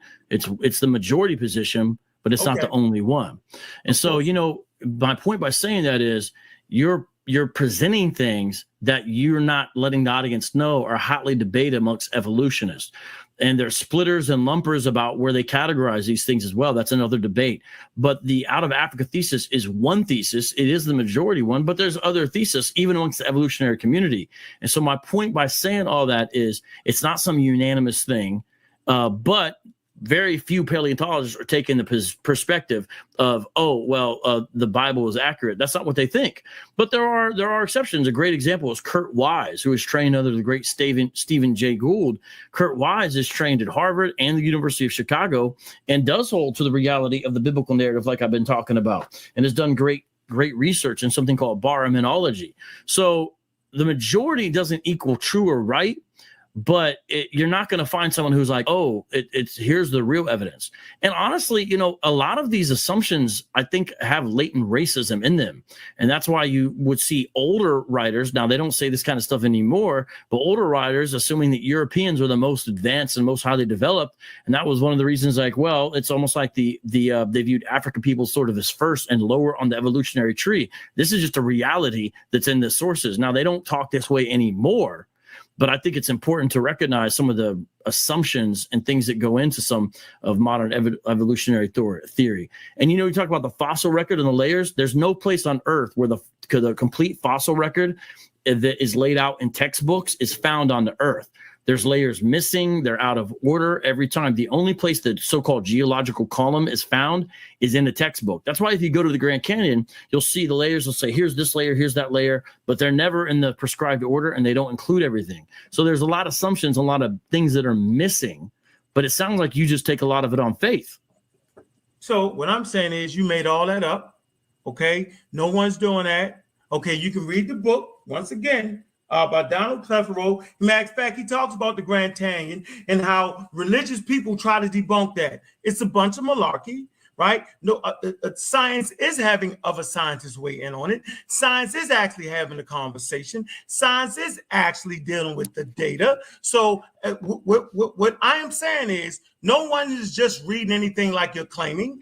I'm saying that the scientific data, the scientific consensus, it's called the Outer Africa theory. So please give me another theory that debunks the Outer Africa. There is only the Outer Africa theory. You got the multi-regional hypothesis, but we're talking about a theory, just like the Big Bang theory. Where's that at in science? That someone has came up with a scientific theory, right, with the Outer Africa. So as of 2021, okay, there's a theory. It's called the Outer Africa theory 1 and 2. They have hypothesis, but they have scientific hypothesis, but they don't have a theory. Point blank, meaning that if they was to come up with another theory to overthrow the Outer Africa theory, that means that particular theory has to explain everything that the Outer Africa theory explains and adds to it. Then it can debunk it, bro. You just trying to confuse people on that. Ain't nobody running around acting like that ain't what it is. The scientific community, the consensus is that Homo sapiens sapien started in Africa first and mutated as it traversed around planet Earth. There's no getting around that. There's gene 2 fusion. Shout out to brother Ngozi. Gene 2 fusion absolutely proves that the 48 chromosomes that the chimpanzee had, you know what I'm saying, that the 46 chromosomes that we have, this absolutely proves you slap crazy. I can go, we're going to play this game. We ain't going to do it all night. I'm simply saying, you're talking a bunch of religious jargon. So you do not have archaeological find in Iraq. Knock it off.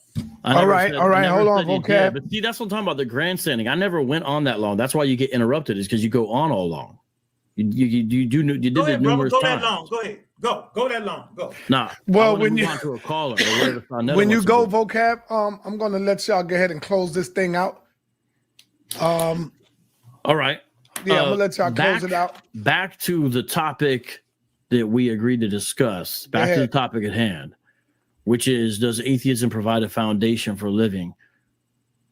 You heard it here. Ankh says no, it does not, which is what we already knew. But even the last spiel that he gave shows the point of the debate. Ankh here wants to tell you that whoever you are out there, your ancestors were animals. Facts. Right. So following the tradition of the ancestors means following the traditions of Homo erectus, of Australopithecus, of Lucy. You want to follow that tradition? That tradition is they ate each other and kill each other and have no morals or values. But it goes even deeper than that, because before you ever get to ape-like creatures that he believes we descended from, you have to go back on the evolutionary tree, which is an antiquated idea. If you talk to evolutionists today, they say, well, it's really more like a bush. If you go all the way back, or a lawn, if you go all the way back, you have at some time a land creature that supposedly crawls up out of the water and is able to breathe now in the oxygen, and then climbs trees, and then over time grows a tail and grows hair, and then comes back out of the tree and loses its hair and loses its tail and becomes us. But before that, you had a primordial soup filled with all kinds of stuff. And then one day, the non-organic stuff, which means non-living, became living. That's called chemical evolution. Evolutionists talk about change over time, but evolutionists like Ankh, you'll rarely find them discussing the real issue of evolution, which is how did organic material get here in the first place? Things that can self-reproduce, self-replicate. You'll never hear them go into detail, but that's the real issue. I remember when I went to a discussion that was with Lawrence Krauss and Richard Dawkins at ASU, and it was put on by the Origins Institute or whatever that they have at ASU there. And Krauss was chided by Dawkins for minimizing the issue of chemical evolution, how non-living matter, non-living material became living. And Dawkins said that is a serious problem. We have to roll up our sleeves and figure it out. And Krauss was kind of minimizing it, and Dawkins said, don't do that. Ankh doesn't deal with that. And he doesn't explain all these other elements. Evolution is a fairy tale for adults who want to be autonomous. And it gets even worse than that, because prior to somehow a primordial soup generating life from non-life, you have nothing. You have nothing, literally no thing. And there's no explanation for why there's anything at all. And it's a question I asked in the very beginning. Why is there something rather than nothing? So when it comes to the big issues, not arguing about strata in the Grand Canyon, when it comes to the really big issues, Ankh is at a loss. And that's why no one should follow after his worldview. It's really simply polemics. He says, I'm the God killer, but he's not really offering anything in its place. Everybody should remember that when they consider and when they hear them talk. Back to the first points I made. His worldview offers no account of origins. It offers no account of origins. I'm talking about the origin of everything, not just how we think humans got here. And so since there's no account for origins, there's no intentionality for it. There's no purpose. There's no meaning. There's really no value. And because of that, there's really no ultimate ethics. There's no ultimate morals, and there's no justice. Everyone who does wrong, they may get away with it, may not. And when they die, that's that. They're dog food. That's that. That's it. And so when he tells you something about morals or ethics, it's really just his opinion. But who is he according to his own standard? He's descended from a creature that looked like Lucy, he thinks, who has no soul, who came from a long line of ancestors prior to that, who had no ability for rationality or anything else like that. And he thinks that here he is now descended from then, instead of being made in the image of God like he is. And that's why he has no foundation for morals, for ethics, for justice, for anything whatsoever. And this gets to the heart of the issue, which he also has no foundation for objective truth, no foundation for logic. The laws of logic don't fit within his worldview. And that means science, the very enterprise that he cherishes so much, doesn't fit within his worldview. So anybody can call himself the God killer, but what do you put in its place? Because you're literally just promoting death, not life. Promote life. Become born again. I end. All right. Brother Ankh, is on you. Close out, brother. Thank you, Vocab. Yes, sir. Appreciate you, Vocab, for sitting up there tricking the listening audience. At no point in time did I ever said we came from Lucy. That's the Australopithecus. Humans don't come from Lucy. We're not in that family line. That's a mistake. Your next point is humans are animals, whether you like it or not. This is based off of the scientific study. Simple as that. So science does not have to answer everything. Religion claims to have answered everything. Religion claims to know everything. Science never makes that claim. It's a constantly learning situation. But see, this is my real problem right here. This is the problem right here. Watch this.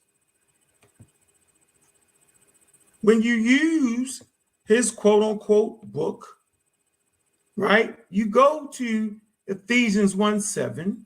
It says, in him we have redemption through his blood, okay, for forgiveness of sins in accordance with the riches of God's grace. Redemption. He's talking about salvation. Watch this. They used that against you in the Papist Bull. The bull stated that any land not inhabited by Christians was available to be discovered, claimed, and extorted by Christian rulers, and declared that the Catholic faith and the Christian religion be exalted and be everywhere increased and spread. Watch this.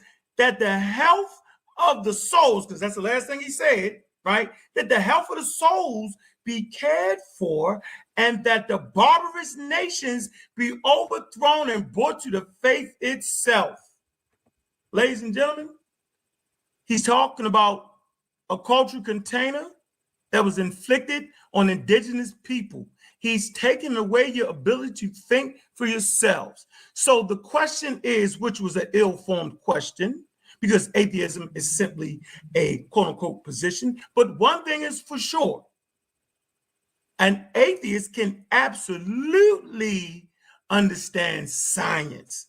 An atheist can absolutely clothe himself, feed himself, shelter himself, learn about economics. He can absolutely do this. So being an atheist actually stops you from nothing. It actually helped guard you against the foolery that he has been presenting, which is simply a cultural container of other peoples that have destroyed indigenous people based off of their worldview. With that, man, I appreciate that, man. Pseudo Killers on deck, man. I'm a Raw Squad up, man. Mossy Clan Warriors, Kofi Pascal Russo's team. Shout out to my Hebrew brothers, man, for standing in the fight, man. Don't let them run you away from your position, man. Y'all got every right to inform and instruct yourself to make up whatever you want to make up, because he follows Lord Calvin, and Lord Calvin made that shit up too. So on that, I thank you for the opportunity, man. It was a great conversation, and we didn't necessarily get clock, and it was a good one, bro. Appreciate you did needed a clock, because if you would have had a clock, it would have been better, and everybody would have been good on the topic. Peace and black power. We out of here. Thank y'all both for coming through. Peace.